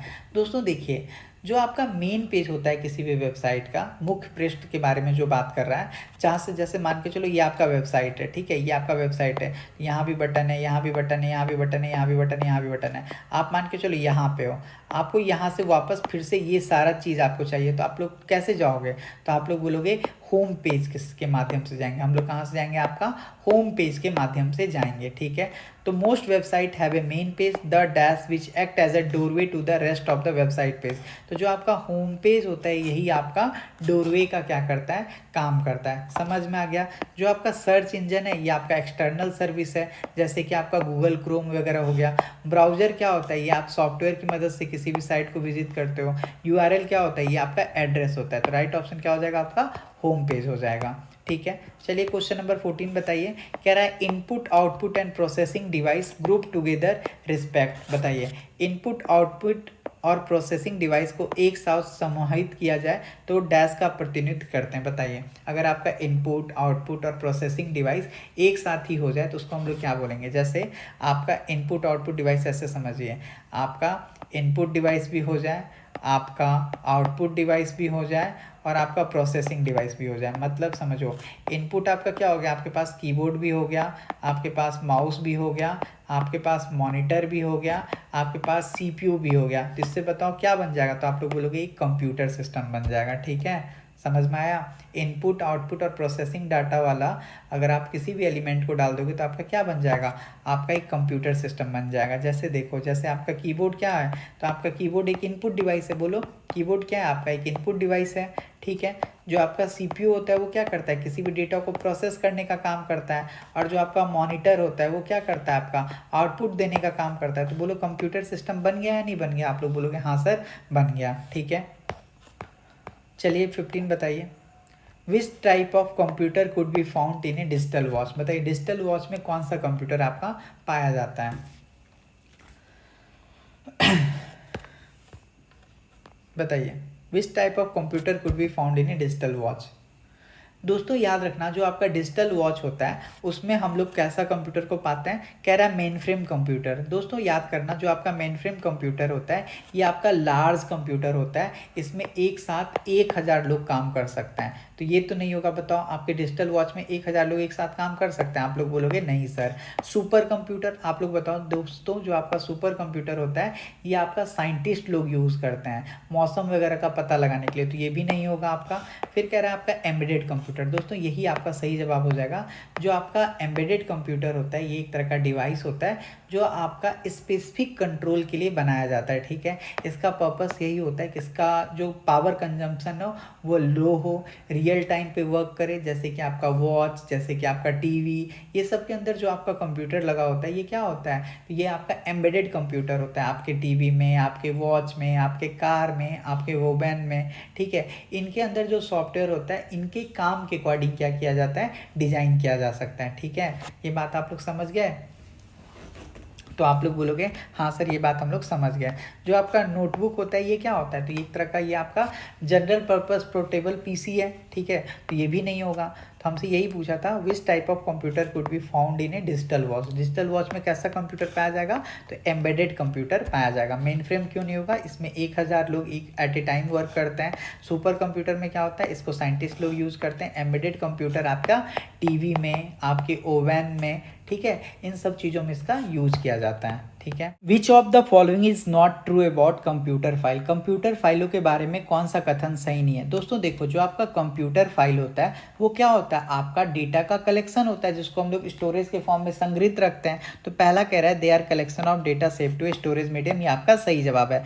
कह रहा है every file has a name. जो आपके कंप्यूटर में जितना भी फाइल होता है उसका कुछ ना कुछ तो नाम होता है। जैसे मान के चलो आपके फाइल में कोई रिपोर्ट है तो रहेगा ना रिपोर्ट, और यहाँ पे क्या रहेगा? report.docx।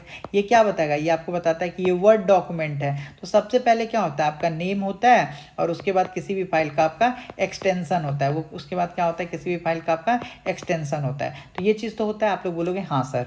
और ये जो आपका एक्सटेंशन होता है ये आपका कंप्यूटर देता है, ना कि आप देते हो। जैसे मान के चलो फोटो है, कोई आपका प्यारा फोटो है तो उसका एक्सटेंशन क्या हो जाएगा? जेपीजी हो जाएगा। कोई आपका माइक्रोसॉफ्ट वर्ड में आपने कोई भी डॉक्यूमेंट बनाया तो उसका एक्सटेंशन क्या हो जाएगा, डॉक्स हो जाएगा। तो ये आप थोड़ी देते हो, ये तो आपका कंप्यूटर देता है। कह रहा है a file extension is establish by the user. बताओ जो आपका फाइल एक्सटेंशन होता है, ये जो डॉक्स है ये आप देते हो क्या, ये जो आपका जेपीजी है ये आप देते हो क्या, नहीं ये तो कंप्यूटर देता है। तो यही आपका गलत हो जाएगा, ठीक है। कह रहा है फाइल यूजली कंटेन डेटा, ये आपका सही जवाब है। देखो एक्सटेंशन क्या होता है, जैसे मान के चलो फोटो डॉट जेपीजी। अब आप जैसे ही ये देखोगे तो आप समझ जाओगे जेपीजी को देख के ये क्या होगा, तो ये आपका एक तस्वीर होगा, ठीक है। चलिए 17 बताइए, कह रहा है all of the following are example of real security and privacy risk except. आपको बताना है कि इसमें कौन सा जो है आपको आपके प्राइवेसी को और आपके सिक्योरिटी को खतरा में डाल सकता है और कौन सा आपको नहीं डालेगा। तो आप लोग बोलोगे हैकर आपको खतरा में डाल सकता है, वायरस आपको खतरा में डाल सकता है, आइडेंटिटी थेफ्ट आपको खतरा में डाल सकता है, लेकिन जो आपका स्पैम है ये आपको खतरा में नहीं डालेगा। इसी वजह से यही सही जवाब होगा, क्योंकि हमसे पूछा था एक्सेप्ट, सिवाय, ठीक है। क्यों, क्योंकि जो आपका स्पैम होता है ये क्या होता है, आपका अनवांटेड मैसेज होता है, प्रमोशन वाला मैसेज होता है जो आप नहीं चाहते हो, ठीक है। चलिए क्वेश्चन नंबर 18 बताइए, कह रहा है what type of technology allow you to use your finger, eye और voice print to secure your information resources. ठीक है, कौन सा तकनीक आपकी उंगली, आंख या आवाज़ से आपके इंफॉर्मेशन को कलेक्ट करता है। दोस्तों आप लोगों को पता है कि जब कभी भी आप लोग एग्जाम वगैरह देने जाते हो तो आपका आइडेंटिटी को कैसे पता करवाया जाता है, तो बायोमेट्रिक से। कभी आपको बोला जाएगा अंगूठा लगाओ, कभी आपके आंख के रेटिना को किया जाता है, क्योंकि ये क्या होता है, ये आपका एक तरह का जैविक पहचान है। यानी सारे लोग जितने भी लोग हैं अर्थ पे, सबका अलग अलग जैविक पहचान है, अलग अलग फिंगरप्रिंट है, ठीक है। अलग अलग क्या है, अलग अलग फिंगरप्रिंट है, अलग अलग आइरिस है, अलग अलग चेहरा है, अलग अलग आवाज़ है, ठीक है। तो ये आपका क्या है, एक तरह का जैविक पहचान है, आपका बायोलॉजिकल ट्रेट्स है, ठीक है। ये आपका पासवर्ड वगैरह का झंझट को ख़त्म करता है और आपको ज़्यादा सिक्योरिटी प्रदान करता है, ठीक है। तो राइट ऑप्शन क्या हो जाएगा, बायोमेट्रिक्स। RFID क्या है, ये आपका रेडियो टैग है, ये नहीं होगा, ठीक है।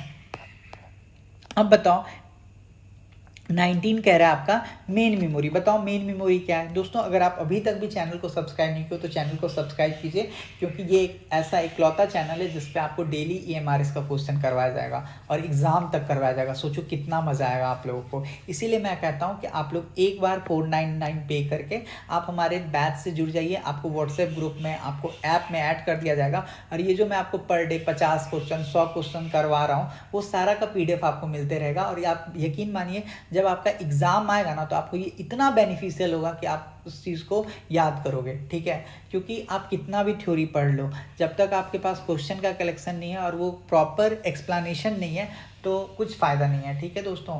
तो आपको क्या होगा कि जब आप बाद में वही पेज को पलटोगे तो आपके पास उस वक्त टाइम कम रहेगा, तो आप जब बार बार ये चीज़ वीडियो देखे रहोगे, आप अपना सारा कंटेंट को अपने कॉपी में लिखे हुए होगे या जो हम आपको PDF देंगे उसमें लिखे हुए रहोगे, तो क्या होगा, एग्जाम टाइम में आप फटाफट रिवीजन कर लोगे। यानी आप 1 घंटे में एक तरह से समझो 500 क्वेश्चन को आप रिवीजन कर लोगे, क्योंकि आपका पहले से पढ़ा हुआ रहेगा। 1-2 बार और आप पढ़ोगे, उस वक्त आप 8-8 घंटे 10-10 घंटे का वीडियो थोड़ी देखोगे। ये स्मार्ट स्ट्रैटेजी थोड़ी है। जितने भी लोग भी सिलेक्शन कर लेते हैं उनका पहले से नोट्स तैयार होता है और वो अपने सारे कॉपी में स्टार स्टार पॉइंट लगा के रखते हैं कि ये क्वेश्चन मेरा भूलने वाला था, ये क्वेश्चन मेरा इजीली बन जाता है। आप लोग एक बात मानते हो कि नहीं मानते हो कि जो क्वेश्चन आपसे पहली बार सही हो गया वो क्वेश्चन आपका हर बार सही होगा, और जो क्वेश्चन आपसे एक बार गलत हो गया उसी का गलत होने का चांसेस बहुत ज़्यादा रहता है। अभी जो हम लोग का 50 फुल लेंथ टेस्ट सीरीज चल रहा है जिसका 4 टेस्ट हो चुका है, उसमें मैं बताता हूँ पहले टेस्ट में बच्चे काफ़ी अच्छा परफॉर्म किए थे, उसके बाद मैंने थोड़ा सा लेवल बढ़ाया। अभी बच्चे का ये हालत है कि बच्चे लोग उसमें 52 मार्क्स को भी क्रॉस नहीं कर रहे हैं। अगर आप आजमाना चाहते हो खुद को तो आप हमारा टेस्ट सीरीज ज्वाइन कर सकते हो 189 रुपीज़ में, ठीक है। 50 भी क्रॉस नहीं कर पा रहे हैं, सोचो क्या जाएगा कट ऑफ। लोग बोल रहे हैं 70 जाएगा, 80 जाएगा। मैंने बस थोड़ा सा पेपर का हाई लेवल किया है, जो आपका NEP वगैरह है एकदम धड़ल्ले से बच्चे गलती कर रहे हैं, ठीक है। चलिए कह रहा है मेन मेमोरी क्या होता है, बताइए। दोस्तों याद रखना जो आपका मेन मेमोरी है, जो आपका रैम है, ये क्या है, आपका मेन मेमोरी होता है, ठीक है। जो आपका रैम है ये क्या होता है, आपका मेन मेमोरी होता है। जो आपका रैम है ये क्या है, एक तरह का वोलेटाइल मेमोरी है। वोलेटाइल मेमोरी वह होता है जो आपका क्या होता है, पावर जाने के बाद उसका डेटा क्या हो जाए, लॉस हो जाए, वैसा मेमोरी जिसका पावर जाने के बाद क्या हो जाए, डेटा लॉस हो जाए, उसी को हम लोग क्या बोलते हैं, उसी को हम लोग वोलेटाइल मेमोरी बोलते हैं। और आपका रैम वोलेटाइल मेमोरी का एग्जाम्पल है, ठीक है। जो आपका रैम है ये सीपीयू को बार बार एक्सेस करता है, बार बार सीपीयू के अंदर रीड एंड राइट करने का काम करता है। तो अगर आपसे पूछा जाए कि सीपीयू को बार बार पढ़ने और लिखने का काम कौन करता है, तो आपका रैम करता है, ठीक है। चलिए क्वेश्चन नंबर 20 बताइए, आपसे क्या कह रहा है, आपसे कह रहा है the smallest and fastest computer imitating brain working is, बताइए क्या जवाब हो जाएगा। दोस्तों देखो, जो आपसे पूछा है smallest and fastest computer emitting brain working is, ठीक है। आपके पास पहला है सुपर कंप्यूटर, तो सुपर कंप्यूटर कभी भी स्मॉल नहीं है, हमसे पहले ही क्या पूछा है, स्मॉल के बारे में पूछा है, ठीक है। परम, आपका परम 1000 बताइए, परम 1000 ये क्या है, ये आपका इंडिया का सुपर कंप्यूटर, ये भी नहीं होगा। IBM चिप, ये आपका कोई भी कंप्यूटर नहीं है, ये आपका क्या एक तरह का हार्डवेयर है, तो ये भी नहीं होगा। तो राइट ऑप्शन क्या हो जाएगा आपका, क्वांटम कंप्यूटर हो जाएगा। जो आपका क्वांटम कंप्यूटर होता है दोस्तों, यही क्या है आपका बहुत ही तेज़ी से काम करता है, बहुत ही तेज़ी से काम करता है, ठीक है। इसका काम करने का जो आपका प्रोसेस है वो बहुत ही ज़्यादा तेज़ है, और इसका स्पीड भी क्या है, बहुत ही ज़्यादा है, ठीक है। तो राइट ऑप्शन क्या हो जाएगा आपका क्वांटम कंप्यूटर, ठीक है। फ्रेंड्स, आप मुझे बस अपना 2 मिनट दे दीजिए, मैं आपको बता दूंगा कि आपको मैं कैसे प्री क्वालिफाई करवाऊंगा। और आपको जब मैं ये बात बोल रहा हूँ तो मैं आप लोग को बिलीव दिलाऊंगा, और आप लोग खुद बोलोगे हाँ सर, अगर हम लोग ये चीज़ कर लेते तो हम लोग प्री जरूर क्वालिफाई कर जाएंगे। देखिए दोस्तों, ये आपका यूथ कंपटीशन टाइम का बुक है। कौन सा बुक है आपका, ये आपका यूथ कंपटीशन टाइम का बुक है। चाहे आप TGT का फॉर्म भरे हो, चाहे आप PGT का फॉर्म भरे हो, चाहे आप हॉस्टल वार्डन का फॉर्म भरे हो, चाहे आप लाइब्रेरियन का फॉर्म भरे हो, यूथ कंपटीशन टाइम के इस बुक से अच्छा कोई भी बुक नहीं है, क्योंकि ये बुक में लगभग 1200 से ज़्यादा प्रश्न हैं, और सारा का सारा प्रीवियस ईयर क्वेश्चन है, यानी आपका EMRS में, KVS में, NVS में, DSSV में पूछा गया क्वेश्चन है। इस बुक को अगर आप कर लेते हो तो आपका 100% है कि आपका प्री क्वालिफाई हो जाएगा, कोई नहीं ऐसा जो रोक सकता है। लेकिन दोस्तों देखिए, आप कितना भी प्रीवियस ईयर को क्वेश्चन को करो, जब तक आपका थ्योरी नहीं होगा तो आपका कुछ भी नहीं हो सकता है। तो हमारे बैच पे आपको थ्योरी भी करवा रहे हैं, और साथ में इस बुक से सारा का सारा क्वेश्चन करवा रहे हैं। हम आपको क्या क्या करवा रहे हैं, हम आपको कंप्यूटर करवा रहे हैं, ये आपका पूरा कंप्यूटर का सिलेबस है, पूरा का पूरा 15 टॉपिक, 15 नंबर का आपका कंप्यूटर करवा रहे हैं। टीचिंग एप्टीट्यूड 30 नंबर का करवा रहे हैं। केस बेस्ड स्टडी जो होता है आपका 20 नंबर का ये करवा रहे हैं, और आपका NEP 10 नंबर का जो होता है आपका, ये मैं करवा रहा हूँ, ठीक है। तो देखो, अगर आप हमारे इस बैच से जुड़ते हो तो आपको क्या फ़ायदा होगा, आपका फ़ायदा ये होगा कि आपका कंप्यूटर में 15 नंबर में आपका पूरा का कंप्लीट थ्योरी हम लोग करवा देंगे, और सारा का सारा प्रीवियस ईयर करवा देंगे ऑथेंटिक बुक से। एक सिंगल क्वेश्चन अपने घर से नहीं करवाएंगे। तो आप खुद बताओ, आपका 15 में 15 आएगा या नहीं आएगा। आप थ्योरी कर लोगे, प्रीवियस ईयर क्वेश्चन कर लोगे, प्रैक्टिस सेट करोगे तो 100% आएगा। टीचिंग एप्टीट्यूड हम आपको 30 नंबर का करवा रहे हैं, पूरा कंप्लीट थ्योरी, फिर आपका domain knowledge case based study करवा रहे हैं, और आपका NEP भी करवा रहे हैं।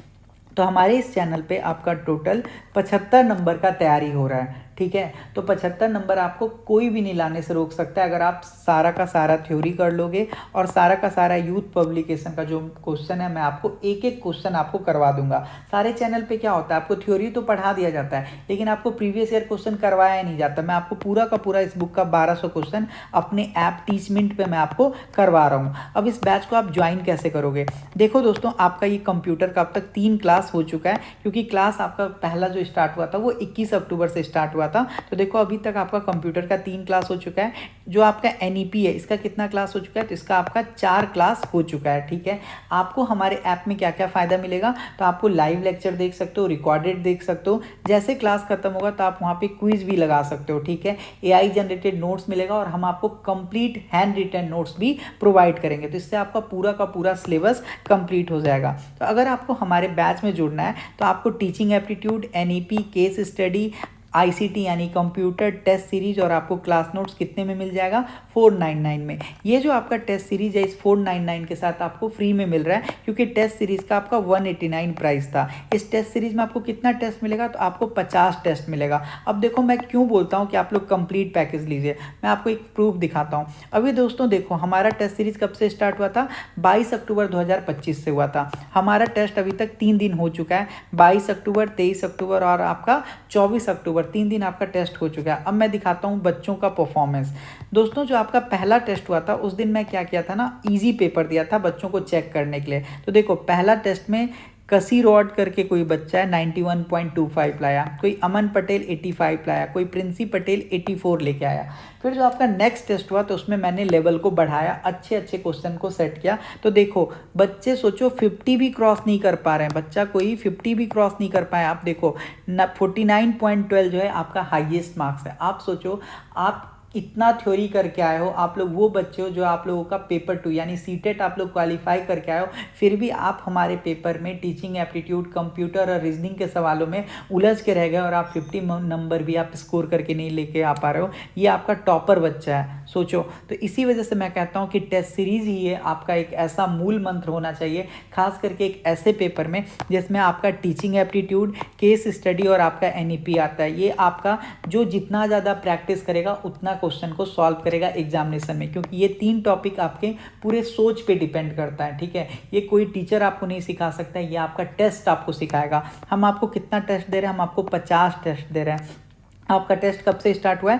22 तारीख से स्टार्ट हुआ है। तो मान लो अगर आप 25 तारीख को ज्वाइन करते हो, 26 को ज्वाइन करते हो, 27 को ज्वाइन करते हो, या आप कभी भी ज्वाइन करते हो, तो जो भी आपका पीछे का टेस्ट है वो आपको मिल जाएगा।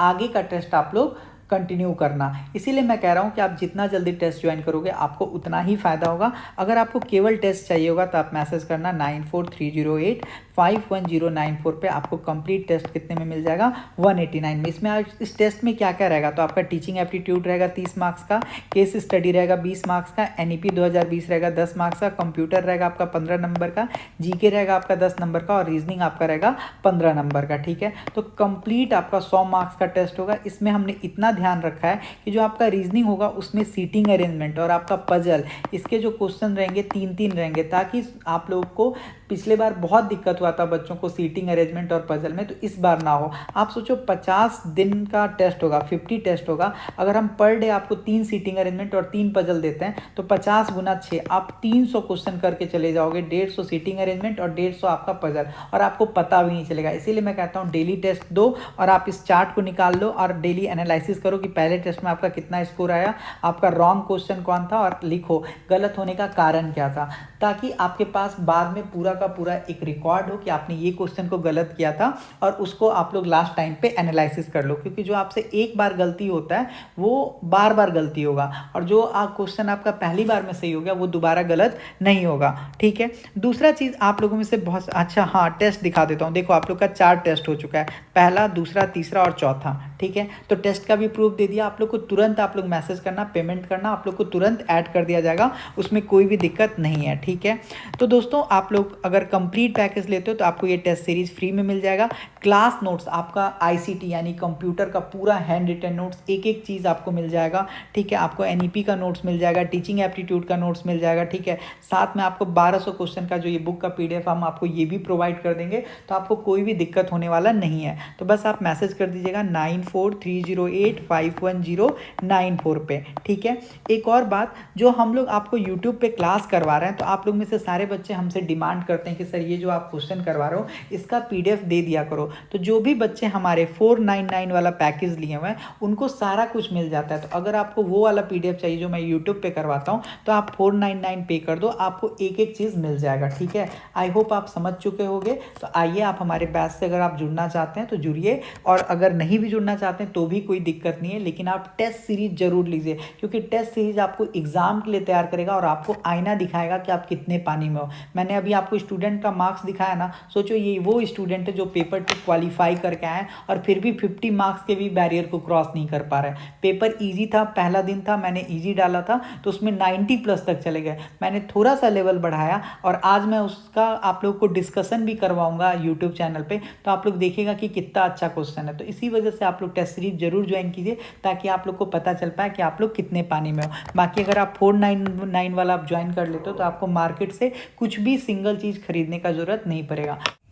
क्वेश्चन नंबर 21 बताइए, कह रहा है compact disc CD is which type of data storage. जो आपका CD होता है उसी को हम लोग क्या बोलते हैं, उसी को हम लोग कॉम्पैक्ट डिस्क के नाम से भी जानते हैं। जो आपका CD होता है उसी को हम लोग कॉम्पैक्ट डिस्क के नाम से भी जानते हैं। आप लोग याद रखना, जो आपका कॉम्पैक्ट डिस्क होता है इसको हम लोग लेजर के माध्यम से पढ़ सकते हैं। इसको हम लोग कैसे पढ़ सकते हैं, इसको हम लोग लेजर के माध्यम से पढ़ सकते हैं। इसी वजह से जो आपका कॉम्पैक्ट डिस्क होता है ये क्या होता है, आपका ऑप्टिकल होता है। ये क्या होता है, आपका ऑप्टिकल होता है।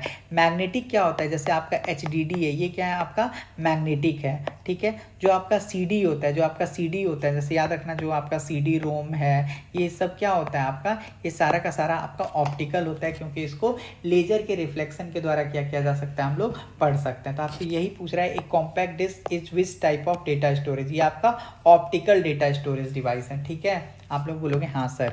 फिर आपसे कह रहा है which of the following is not a language for computer programming आपको बताना है इसमें कौन सा कंप्यूटर लैंग्वेज का प्रोग्रामिंग भाषा नहीं है, प्रोग्रामिंग भाषा इसमें से कौन सा नहीं है। देखो दोस्तों, पास्कल आपका प्रोग्रामिंग लैंग्वेज है, सी आपका प्रोग्रामिंग लैंग्वेज है, कोबल आपका प्रोग्रामिंग लैंग्वेज है, लेकिन जो आपका विंडो है ये आपका प्रोग्रामिंग नहीं है, ये क्या है आपका ऑपरेटिंग सिस्टम है। विंडो क्या है आपका ऑपरेटिंग सिस्टम है, इस बात को आप लोग याद रखिएगा। विंडो आपका ऑपरेटिंग सिस्टम है, कोई भी लैंग्वेज नहीं है, ठीक है। प्रोग्रामिंग लैंग्वेज जैसे कि आपका पास्कल, सी, कोबल, ये सब क्या है आपका प्रोग्रामिंग लैंग्वेज है, ठीक है।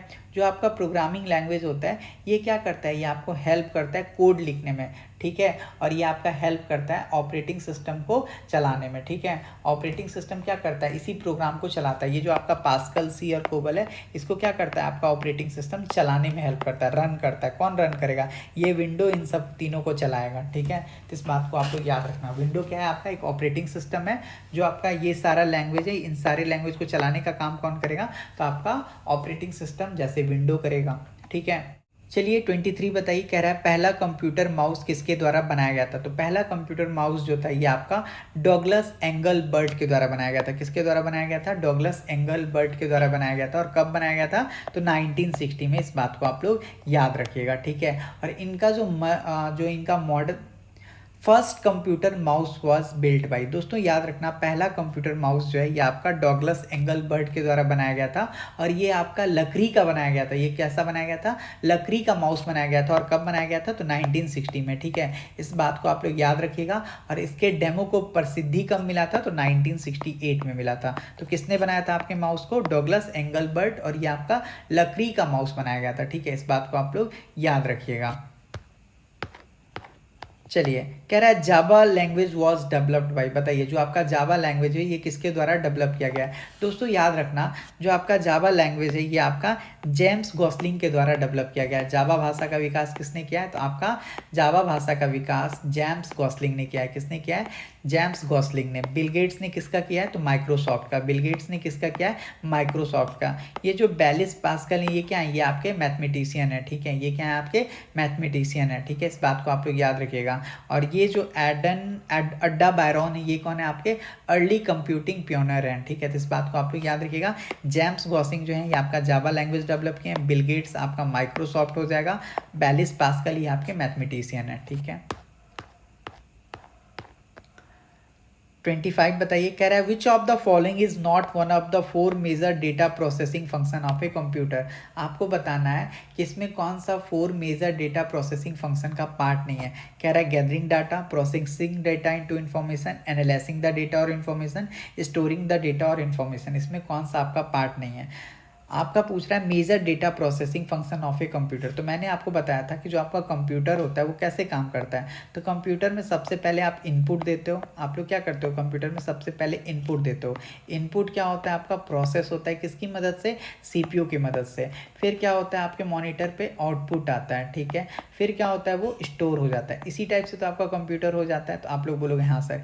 ये जो आपका इनपुट होगा ये क्या कहलाएगा, आपका गैदरिंग डेटा कहलाएगा। ये क्या कहलाएगा, आपका गैदरिंग डेटा कहलाएगा। फिर आपका सेकंड कह रहा है प्रोसेसिंग डेटा इनटू इन्फॉर्मेशन। तो डेटा को प्रोसेस हो रहा है सीपीयू की मदद से, तो ये भी आपका सही हो जाएगा। फिर कह रहा है एनालाइजिंग द डेटा और इन्फॉर्मेशन। ये आपका गलत जवाब है, ये कुछ नहीं होता है। अब तो यहाँ पे आपका प्रोसेस होने के बाद आपका आउटपुट होना चाहिए, ठीक है। स्टोरिंग द डेटा ये आपका सही है। गलत क्या हो जाएगा, ऑप्शन नंबर 3, ठीक है। क्वेश्चन नंबर 26 देखिए, कह रहा है when you connect to this service your computer is communicating with a server at your internet service provider ISP, what does this refer to, बताइए। जब आप इस सेवा से जुड़ते हैं तो आपका कंप्यूटर आपके इंटरनेट सेवा प्रदाता के सर्वर से संपर्क करता है या किसे संदर्भित करता है, बताइए। दोस्तों देखिए, when you connect to this service your computer is communicating with a server at your internet service provider, what does this refer to। दोस्तों ये होता है आपका ISP यानी इंटरनेट। जो आपका इंटरनेट होता है ये आपको क्या करता है, हेल्प करता है जो आपका इंटरनेट होता है, इंटरनेट आप कैसे चलाते हो, तो इंटरनेट जो आप लोग चलाते हो या आप इंटरनेट सर्विस प्रोवाइडर की मदद से आप लोग चलाते हो, ठीक है। आईएसपी के मदद से हम लोग इंटरनेट से क्या करते हैं, जुड़ते हैं। जो आपका इंटरनेट सर्विस प्रोवाइडर है वो कौन कौन है, जैसे आपका जियो, एयरटेल, ये क्या करता है, आपको इंटरनेट चलाने में मदद करता है। तो इंटरनेट सर्विस प्रोवाइडर की मदद से हम लोग किससे जुड़ते हैं, तो हम लोग इंटरनेट से जुड़ते हैं। आपके पास पहला ऑप्शन था मॉडेम। मॉडेम क्या है बताइए, तो मॉडेम आपका एक डिवाइस है जो आपको कनेक्टिविटी देता है, तो ये आपका नहीं हो जाएगा। इंटरनेट आपका सही हो जाएगा, क्योंकि इंटरनेट ही आपको ग्लोबल नेटवर्क से कनेक्ट होने के लिए मौका देता है, किसके थ्रू, इंटरनेट सर्विस प्रोवाइडर के थ्रू। आप लोग बोलोगे हाँ सर। जो आपका इंट्रानेट होता है ये क्या होता है, ये आपका प्राइवेट इंटरनेट नेटवर्क होता है। ये क्या होता है, आपका प्राइवेट इंटरनेट नेटवर्क होता है। जो आपका सर्वर होता है ये क्या होता है, एक तरह का मशीन होता है, ना कोई सर्विस होता है, ठीक है। एक collection of related file is called है। दोस्तों याद रखिए, जो भी आपके संबंधित फाइलों का समूह होता है उसी को हम लोग क्या बोलते हैं, डेटाबेस बोलते हैं। जो आपका डेटाबेस होता है वो क्या करता है, आपके डेटा को ऑर्गेनाइज फॉर्म में रखता है। आपके डेटा को क्या करता है, ऑर्गेनाइज फॉर्म में रखता है। जैसे कि इसको मैनेज करने का काम कौन करता है, आपका डीबीएमएस करता है। इसी का फुल फॉर्म होता है डेटाबेस मैनेजमेंट सिस्टम, जिसका एक एग्जाम्पल होता है आपका माई एसक्यूएल। माई एसक्यूएल क्या है, आपका डेटाबेस मैनेजमेंट सिस्टम का एक एग्जांपल है, जो आपके डेटा को क्या करता है, आपके डेटा को सिक्योरिटी, बैकअप और आपके डेटा को ऑर्गेनाइज फॉर्म में रखता है, मैनेज करने का काम करता है। इस बात को आप लोग याद रखिएगा। कैरेक्टर आपका एक टेक्स्ट होता है, ये नहीं होगा ठीक है। तो राइट ऑप्शन हो जाएगा आपका डेटाबेस। डेटाबेस का अगर कभी भी आपसे एग्जाम्पल पूछेगा तो क्या बोलिएगा, माई एसक्यूएल, ठीक है। और इसको मैनेज करने का कौन करता है, डीबीएमएस। इसका फुल फॉर्म क्या होता है, डेटाबेस मैनेजमेंट सिस्टम। चलिए, कह रहा है hard disk drive and CD drives are example of, बताइए। HDD and CD drives are example of, किसका एग्जाम्पल है, तो आप सारे लोग जानते हो जो आपका हार्ड डिस्क होता है, जो आपका CD होता है, इसका यूज़ हम लोग किस लिए करते हैं, तो ये सारा एक स्टोरेज डिवाइस है। बोलिए है कि नहीं है। स्टोर हम लोग क्यों करते हैं, तो हम लोग इसीलिए करते हैं ताकि अगर हम लोग का गलती से मान लीजिए कोई फोटो वगैरह डिलीट हो जाए तो हम लोग का क्या हो जाए, बैकअप हो जाए। इसको हम लोग स्टोर करते हैं, ठीक है। तो बैकअप आपका सही जवाब है। CD ड्राइव और आपका हार्ड डिस्क में हम लोग किसी चीज़ को इसीलिए रखते हैं ताकि हम लोग को बैकअप मिले, डेटा को स्टोर करने के लिए रखते हैं। स्टोरेज, तो राइट ऑप्शन क्या हो जाएगा आपका, ऑल ऑफ दीज हो जाएगा। कह रहा है you would use that software to create spreadsheet, type document and edit photos. कह रहा है आप स्प्रेडशीट बनाने, दस्तावेज टाइप करने और फोटो संपादित करने के लिए डैश सॉफ्टवेयर का उपयोग करेंगे। बताइए आप कौन से सॉफ्टवेयर का यूज़ करेंगे, तो आप सारे लोग के पास ऑप्शन है एप्लीकेशन, यूटिलिटी, सिस्टम, ऑपरेटिंग, ठीक है। बताइए क्या जवाब होगा। तो दोस्तों देखो, जो आपका यूटिलिटी होता है ये आपका मेंटेनेंस टूल होता है, जिससे कि आप एंटीवायरस वगैरह, क्लीनअप वगैरह आप कर सकते हो। तो इससे आप लोग कभी भी एडिट फ़ोटोज़ वगैरह थोड़ी कर सकते हो, डॉक्यूमेंट वगैरह को आप थोड़ी एडिट करोगे। आप बोलोगे हाँ सर। सिस्टम क्या होता है, सिस्टम आपका ऑपरेटिंग सिस्टम, तो ये भी नहीं होगा। फिर कह रहा है आपका ऑपरेटिंग, तो ये भी आपका ऑपरेटिंग सिस्टम के कैटेगरी में आ जाएगा, तो ये भी नहीं होगा। तो राइट ऑप्शन क्या हो जाएगा आपका, एप्लीकेशन। आप एप्लीकेशन के माध्यम से ही ना स्प्रेडशीट को बना सकते हो, दस्तावेज टाइप कर सकते हो, अपने फ़ोटो को एडिट कर सकते हो। जैसे कि अगर आपको स्प्रेडशीट बनाना है तो आप क्या यूज़ करोगे, MS एक्सेल। ये क्या है आपका एक ऑपरेटिंग सिस्टम है। अगर आपको कोई भी चीज़ टाइप करना है तो आप क्या यूज़ करोगे, माइक्रोसॉफ्ट वर्ड। आप क्या यूज़ करोगे, माइक्रोसॉफ्ट वर्ड। बोलो करोगे या नहीं करोगे, आप लोग बोलोगे हाँ सर। फोटो आपको एडिट करना है तो आप किस चीज़ का यूज़ करोगे, फोटोशॉप। तो ये सारा क्या है, ये सारा आपका एप्लीकेशन ही तो है। आप लोग बोलोगे हाँ सर। तो राइट ऑप्शन आपका एप्लीकेशन हो जाएगा। चलिए 30 बताइए। कह रहा है which of the following is a computer that support 100 और 1000 ऑफ यूज़र साइमल्टेनियसली। बताइए जो आपका निम्नलिखित में से कौन सा कंप्यूटर एक साथ सैकड़ों या हजारों उपयोगकर्ताओं को समर्थन देता है, super computer, macro, mini, main frame. बताइए कौन हो जाएगा सही जवाब। दोस्तों देखिए, जो आपका सुपर कंप्यूटर होता है इसका काम होता है आपका हाई कंप्यूटिंग के लिए, ठीक है। इसका काम ये नहीं होता है कि एक साथ बहुत सारे लोग काम करें, गलत हो जाएगा, ठीक है। जो आपका मिनी है, जो आपका मेन फ्रेम है, इसके बारे में बताइए। तो दोस्तों देखो, जो आपका मैक्रो होता है ये आपका स्टैंडर्ड क्लास का नहीं होता है, ठीक है। जो आपका मिनी होता है ये आपका स्मॉलर कंप्यूटर होता है, इसमें आपके बहुत कम लोग यूज़ कर सकते हैं। लेकिन जो आपका मेन फ्रेम कंप्यूटर होता है इसका बड़ा बड़ा कंपनी में, जैसे बैंक में, एयरलाइन में, गवर्नमेंट जॉब वगैरह में इसका यूज़ किया जा सकता है, ठीक है, ताकि बहुत सारे 1,000 यूज़र को ये संभाल सकता है। तो राइट ऑप्शन क्या हो जाएगा आपका? Main frame computer. Main frame computer एक ऐसा कंप्यूटर है जो आपके हज़ारों यूज़र को एक साथ क्या कर सकता है? संभाल सकता है। इसी का यूज़ हम लोग बैंकिंग, एयरलाइन, गवर्नमेंट जॉब वगैरह में करते हैं, ठीक है। चलिए 31 बताइए, कह रहा है विच device is a micro processor based computing device.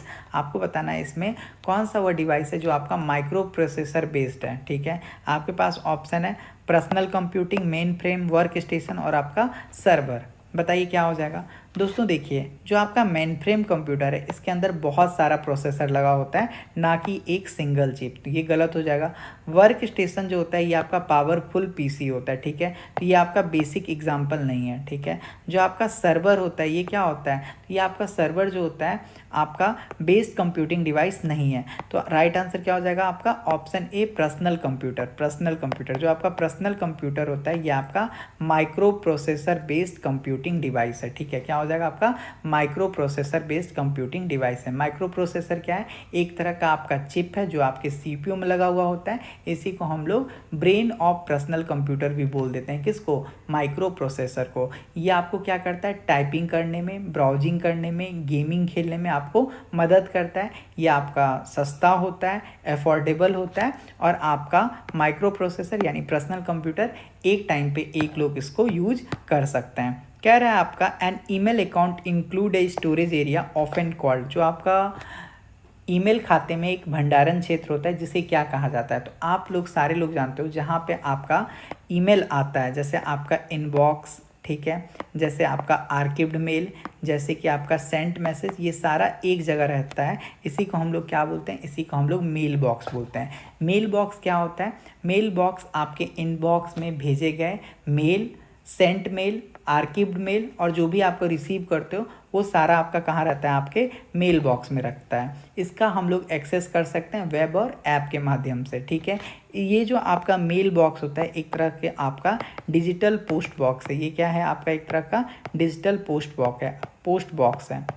जो आपका मेल बॉक्स है ये क्या है? आपका एक तरह का डिजिटल पोस्ट बॉक्स है। अगर आपसे कभी भी पूछा जाए कि जो आपका डिजिटल पोस्ट बॉक्स है वो क्या है, तो आप लोग बोलते हैं ना जो आपका मेल बॉक्स है ये आपका एक तरह का डिजिटल पोस्ट बॉक्स है। समझ में आ गया? आप लोग बोलोगे हाँ सर। डिजिटल पोस्ट बॉक्स क्या होता है? जहाँ पे आप बहुत सारी चिट्ठियों को क्या करते हो? संभाल के रखते हो। तो आपके मेल बॉक्स में ही तो रहता है सारा ईमेल वगैरह। आप लोग बोलोगे हाँ सर।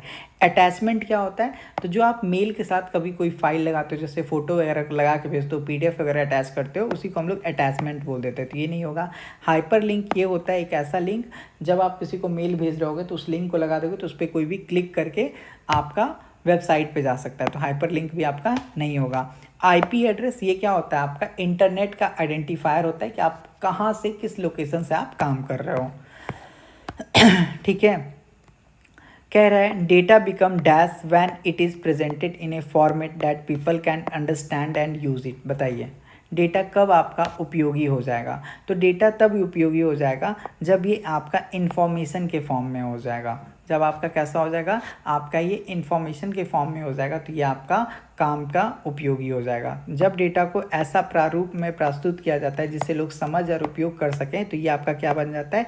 इन्फॉर्मेशन बन जाता है। जैसे समझो, मैं समझाता हूँ। मान लो मुझे 1,000 लोग मैसेज किए कि सर मुझे आपका नोट्स चाहिए, टेस्ट सीरीज चाहिए। सारे लोग मैसेज किए, ठीक है।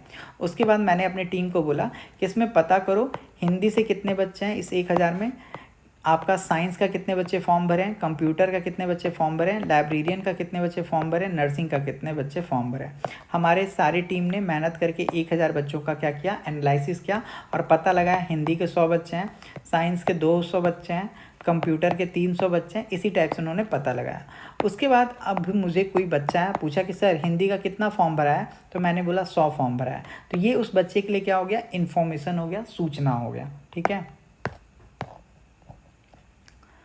A set of computer program that help a computer monitor itself and function more efficiently। बताइए कंप्यूटर प्रोग्राम का एक समूह जो कंप्यूटर को स्वयं की निगरानी करने और अधिक कुशलता से कार्य करने में मदद करता है। क्या करता है बताइए, कौन सा हो जाएगा जवाब। तो दोस्तों याद रखना, जो आपका सिस्टम सॉफ्टवेयर होता है ये कंप्यूटर के हार्डवेयर और उसके एप्लीकेशन को रन करवाता है। ये कंप्यूटर को हेल्प करता है सारे प्रोसेस को मैनेज करने के लिए। ये कंप्यूटर का जो कार्य होता है उसको आसान बनाता है और ये कंप्यूटर को हेल्प करता है कि कंप्यूटर और ज़्यादा फास्टली कोई भी काम को कर सके। तो राइट ऑप्शन क्या हो जाएगा आपका, सिस्टम सॉफ्टवेयर हो जाएगा। क्या हो जाएगा आपका, सिस्टम सॉफ्टवेयर हो जाएगा। ठीक है ठीक है। यहाँ पे आपका ऑप्शन था DBMS। DBMS आपके डेटाबेस को मैनेज करता है। एप्लीकेशन जो होता है ये आपका यूजर लेवल सॉफ्टवेयर होता है, तो ये सारा चीज़ नहीं हो जाएगा। तो राइट ऑप्शन क्या हो जाएगा आपका, system software. System software computer प्रोग्रामों का एक समूह जो कंप्यूटर को स्वयं की निगरानी करने और अधिक कुशलता से कार्य करने में क्या करता है, मदद करता है। यही आपका सिस्टम सॉफ्टवेयर कहलाता है। ठीक है। क्वेश्चन नंबर 25 देखो, कह रहा है a dash convert all the statement in a program in a single batch and the resulting collection of instruction is placed in a new file. बताइए, मैंने आपको बताया था कि कोई एक किताब है जो आप अपनी गर्लफ्रेंड को देना चाहते हो, लेकिन वो किताब इंग्लिश में है, लेकिन आपकी जो महिला मित्र है वो हिंदी में समझती है। तो पूरे के पूरे किताब को जो हिंदी में ट्रांसलेट कर देता था उसको हम लोग क्या बोलते थे, तो आप लोग बोलोगे कंपाइलर। तो जो आपका कंपाइलर होता है वो क्या करता है, सारे के सारे प्रोग्राम को सिंगल बैच में क्या कर देता है, आपको चेंज कर देता है। इसी को हम लोग बोलते हैं कंपाइलर। बोलो, बताया था या नहीं बताया था, तो आप लोग बोलोगे हाँ सर बताया था। इंटरप्रेटर के बारे में बताया था। इंटरप्रेटर क्या होता है, ये आपका लाइन बाय लाइन चेंज करता है। ठीक है। चलो 36 बताओ, कह रहा है the advantage of internet of things are. बताइए, इंटरनेट का आपसे पूछ रहा है लाभ। पहला कह रहा है कि टेक्निकल ऑप्टिमाइजेशन, बिल्कुल सही बात है। कह रहा है इम्प्रूव डेटा कलेक्शन, हाँ इंटरनेट आपको हेल्प किया है डेटा कलेक्शन करने के में। ठीक है। फिर कह रहा है रिड्यूस वेस्ट। तो दोस्तों देखो, जो आपका रिड्यूस वेस्ट है ये भी आपका एडवांटेज ही है। ठीक है, तो ये भी आपका सही हो जाएगा। तो राइट ऑप्शन आपका ऑल ऑफ द एबव हो जाएगा। ठीक है। Which of the following is not a broadband communication medium. आपको बताना है इसमें से कौन सा ब्रॉडबैंड कम्युनिकेशन मीडियम का एग्जाम्पल नहीं है। दोस्तों देखो, जो आपका ब्रॉडबैंड कम्युनिकेशन मीडियम होता है इसमें हम लोग वायर्ड हाई स्पीड चैनल का प्रयोग करते हैं, जिसमें आपका फाइबर ऑप्टिकल केबल आता है, ट्विस्टेड पेयर आता है और आपका कोएक्सियल केबल वगैरह आता है। ठीक है। जो आपका ब्रॉडबैंड होता है इसका डेटा रेट क्या होता है, हाई होता है और ये आपका वायर्ड लिंक होता है। ये क्या होता है, आपका वायर्ड लिंक होता है। इसमें वायर कौन कौन सा, फाइबर, कोएक्सियल और ट्विस्टेड पेयर होता है। ठीक है। कह रहा है which of the following is not a broadband communication medium. तो कह रहा है फाइबर ऑप्टिकल केबल, हाँ फाइबर ऑप्टिकल केबल आपका ब्रॉडबैंड कम्युनिकेशन का पार्ट होता है। ट्विस्टेड पेयर भी आपका ब्रॉडबैंड कम्युनिकेशन मीडियम का पार्ट होता है। कोएक्सियल केबल भी आपका ब्रॉडबैंड कम्युनिकेशन मीडियम का पार्ट होता है। ब्रॉडबैंड क्या होता है, वायर्ड हाई स्पीड चैनल होता है। ठीक है, जो आपको हाई डेटा रेट प्रोवाइड करता है। ठीक है। माइक्रोवेव क्या होता है, तो दोस्तों याद रखिएगा, जो आपका माइक्रोवेव होता है इसके अंदर हम लोग वायर का यूज़ नहीं करते हैं, तो इसी वजह से ये आपका ब्रॉडबैंड का टाइप नहीं होता है। ये क्या होता है, आपका लाइन ऑफ साइट ट्रांसमिशन होता है, जिसमें हम लोग वायर का प्रयोग नहीं करते हैं। लेकिन फाइबर ऑप्टिक केबल में वायर का यूज़ करते हैं, ट्विस्टेड पेयर में करते हैं, कोएक्सियल केबल में भी यूज़ करते हैं। ठीक है, इस बात को आप लोग याद रखिएगा। जो आपका फाइबर ऑप्टिक केबल होता है ये आपका ट्रू ब्रॉडबैंड है। जो आपका ट्विस्टेड पेयर होता है ये आपका कॉमन ब्रॉडबैंड है। जो आपका कोएक्सियल केबल होता है ये आपका केबल नेटवर्क में यूज़ किया जाता है। ठीक है। बताइए, कह रहा है which of the following perform modulation and demodulation. बताइए, मॉड्यूलेशन और डीमॉड्यूलेशन कौन करता है, तो ये बच्चा जानता है, मॉडम करता है। कौन करता है आपका, मॉड्यूलेशन और डीमॉड्यूलेशन मॉडम करता है। देखो, मॉ का मतलब क्या हो गया, मॉड्यूलेशन। डैम का मतलब क्या हो गया, डीमॉड्यूलेशन। मॉ का मतलब मॉड्यूलेशन, डीमॉड्यूलेशन मतलब डैम। ठीक है। तो जो आपका मॉडम होता है यही आपका मॉड्यूलेटर और डीमॉड्यूलेटर का काम करता है। इस बात को याद रखिएगा। जो आपका मॉडम होता है यही आपका डिजिटल सिग्नल को एनालॉग सिग्नल में चेंज करता है। ठीक है, इस बात को आप लोग याद रखिएगा। चलिए, कह रहा है द अर्लीस्ट कैलकुलेटिंग डिवाइसेस। बताइए, अर्लीस्ट कैलकुलेटिंग डिवाइस क्या था आप लोगों का, तो आप सारे लोग जानते हो आपका अबेकस था। जो आपका अबेकस था ये आपका अर्लीस्ट कैलकुलेटिंग डिवाइस था। ठीक है। और इसका इन्वेंशन 2500 BC में हुआ था। कब हुआ था, 2500 BC में हुआ था। और किस लिए हुआ था, आपका काउंटिंग के लिए हुआ था। अबेकस में क्या होता था आपका, इस टाइप से एक तरह का मान लीजिए स्लेट टाइप का होता था और इस टाइप से ऐसे रॉड लगा हुआ रहता था और इसके अंदर ऐसे ऐसे मोती लगा हुआ होता था। इस मोती से आप लोग क्या करते थे, गिनना सीखते थे। ठीक है, इस बात को आप लोग याद रखिएगा। जो आपका डिफरेंस इंजन है ये आपका 19 में आया था, 19 सेंचुरी में चार्ल्स बेबेज के द्वारा। क्लॉक कैलकुलेशन के लिए यूज़ नहीं होता है। ठीक है, तो इस बात को आप लोग याद रखिएगा। द फंक्शन ऑफ ESC की, सबसे पहले बताइए ESC का फुल फॉर्म क्या होता है, तो आप लोग बोलोगे स्केप की। क्या होता है? स्केप की। ये क्या करता है, जो भी आपका करंट ऑपरेशन चल रहा होता है उसको क्या करता है, आपका इंड करने का काम करता है, उसको क्या करता है, आपको कैंसिल करने का काम करता है। कौन? आपका स्केप की। ठीक है, तो राइट ऑप्शन क्या हो जाएगा? To end the action. ठीक है, चलिए कह रहा है this device is usually use for protection, safety and even investigation. बताइए कौन सा डिवाइस इसमें ऐसा है जो आपके सुरक्षा जांच करने के लिए यूज किया जाता है? तो ड्रोन कैमरा, हाँ बिल्कुल, हम लोग ड्रोन कैमरा का यूज़ करते हैं, स्पाई पेन का भी यूज़ करते हैं, टैबलेट का भी यूज़ करते हैं। तो राइट ऑप्शन क्या हो जाएगा? ऑल ऑफ दीज हो जाएगा। ठीक है, इन सारे डिवाइस का यूज़ हम लोग करते हैं। ठीक है, the memory size in mainframe computer and advance microcomputer are expresses. दोस्तों देखो, सबसे पहले समझो मेमोरी यूनिट क्या होता है। तो मेमोरी यूनिट जो होता है आपका बाइट, KB, MB, ठीक है, GB, TB, यही होता है। आप लोग बोलोगे हाँ सर यही होता है। एक चीज़ छूट गया, bit. Bit, byte, KB, MB, GB, TB यही होता है। आप लोग बोलोगे हाँ सर। जो आपका बाइट होता है ये आपका स्मॉलर यूनिट होता है, वेरी स्मॉल यूनिट होता है। जो आपका बिट होता है ये आपका टू स्मॉल होता है। ठीक है, समझ में आ गया।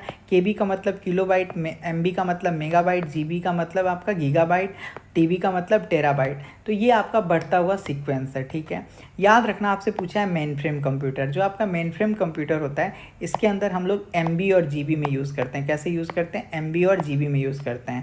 MB का मतलब होता है आपका 1 MB बराबर होता है आपका 1024 KB। ठीक है, याद रहेगा। आप लोग बोलोगे हाँ सर। ये क्या करता है? आपका कैपेसिटी ऑफ मेमोरी को दर्शाता है। तो आपसे यही पूछ रहा था, the memory size in mainframe computer and advance microcomputer are expresses. तो इसको हम लोग किस चीज़ में दर्शाते हैं बताइए? तो इसको हम लोग मेगाबाइट में दर्शाते हैं। 1 MB बराबर क्या होता है? तो 1 MB बराबर आपका 1024 KB होता है। ठीक है, अगर आपसे पूछा जाए सबसे छोटा क्या होता है, तो आपका सबसे छोटा बिट्स होता है। ठीक है, उससे बड़ा क्या होता है? आपका बाइट्स होता है। बाइट से बड़ा क्या होता है आपका बताइए? तो आप लोग बोलोगे बाइट से बड़ा आपका KB होता है। ठीक है, KB के बाद क्या होता है आप लोग बताइए? तो आप लोग बोलोगे MB होता है। MB के बाद क्या होता है आपका? GB होता है। GB के बाद होता है क्या होता है? TB होता है। ठीक है, तो इस बात को आप लोग याद रखिएगा। पूछ रहा है कंप्यूटर वायरस इज, बताइए कंप्यूटर वायरस क्या है? तो आप सारे लोग जानते हो कंप्यूटर वायरस कह रहा है हार्डवेयर है, नहीं। हार्डवेयर तो वह होता है जिसको हम लोग छू सकते हैं, विंडो का टूल है, नहीं। कह रहा है कंप्यूटर का प्रोग्राम और आपका सिस्टम सॉफ्टवेयर।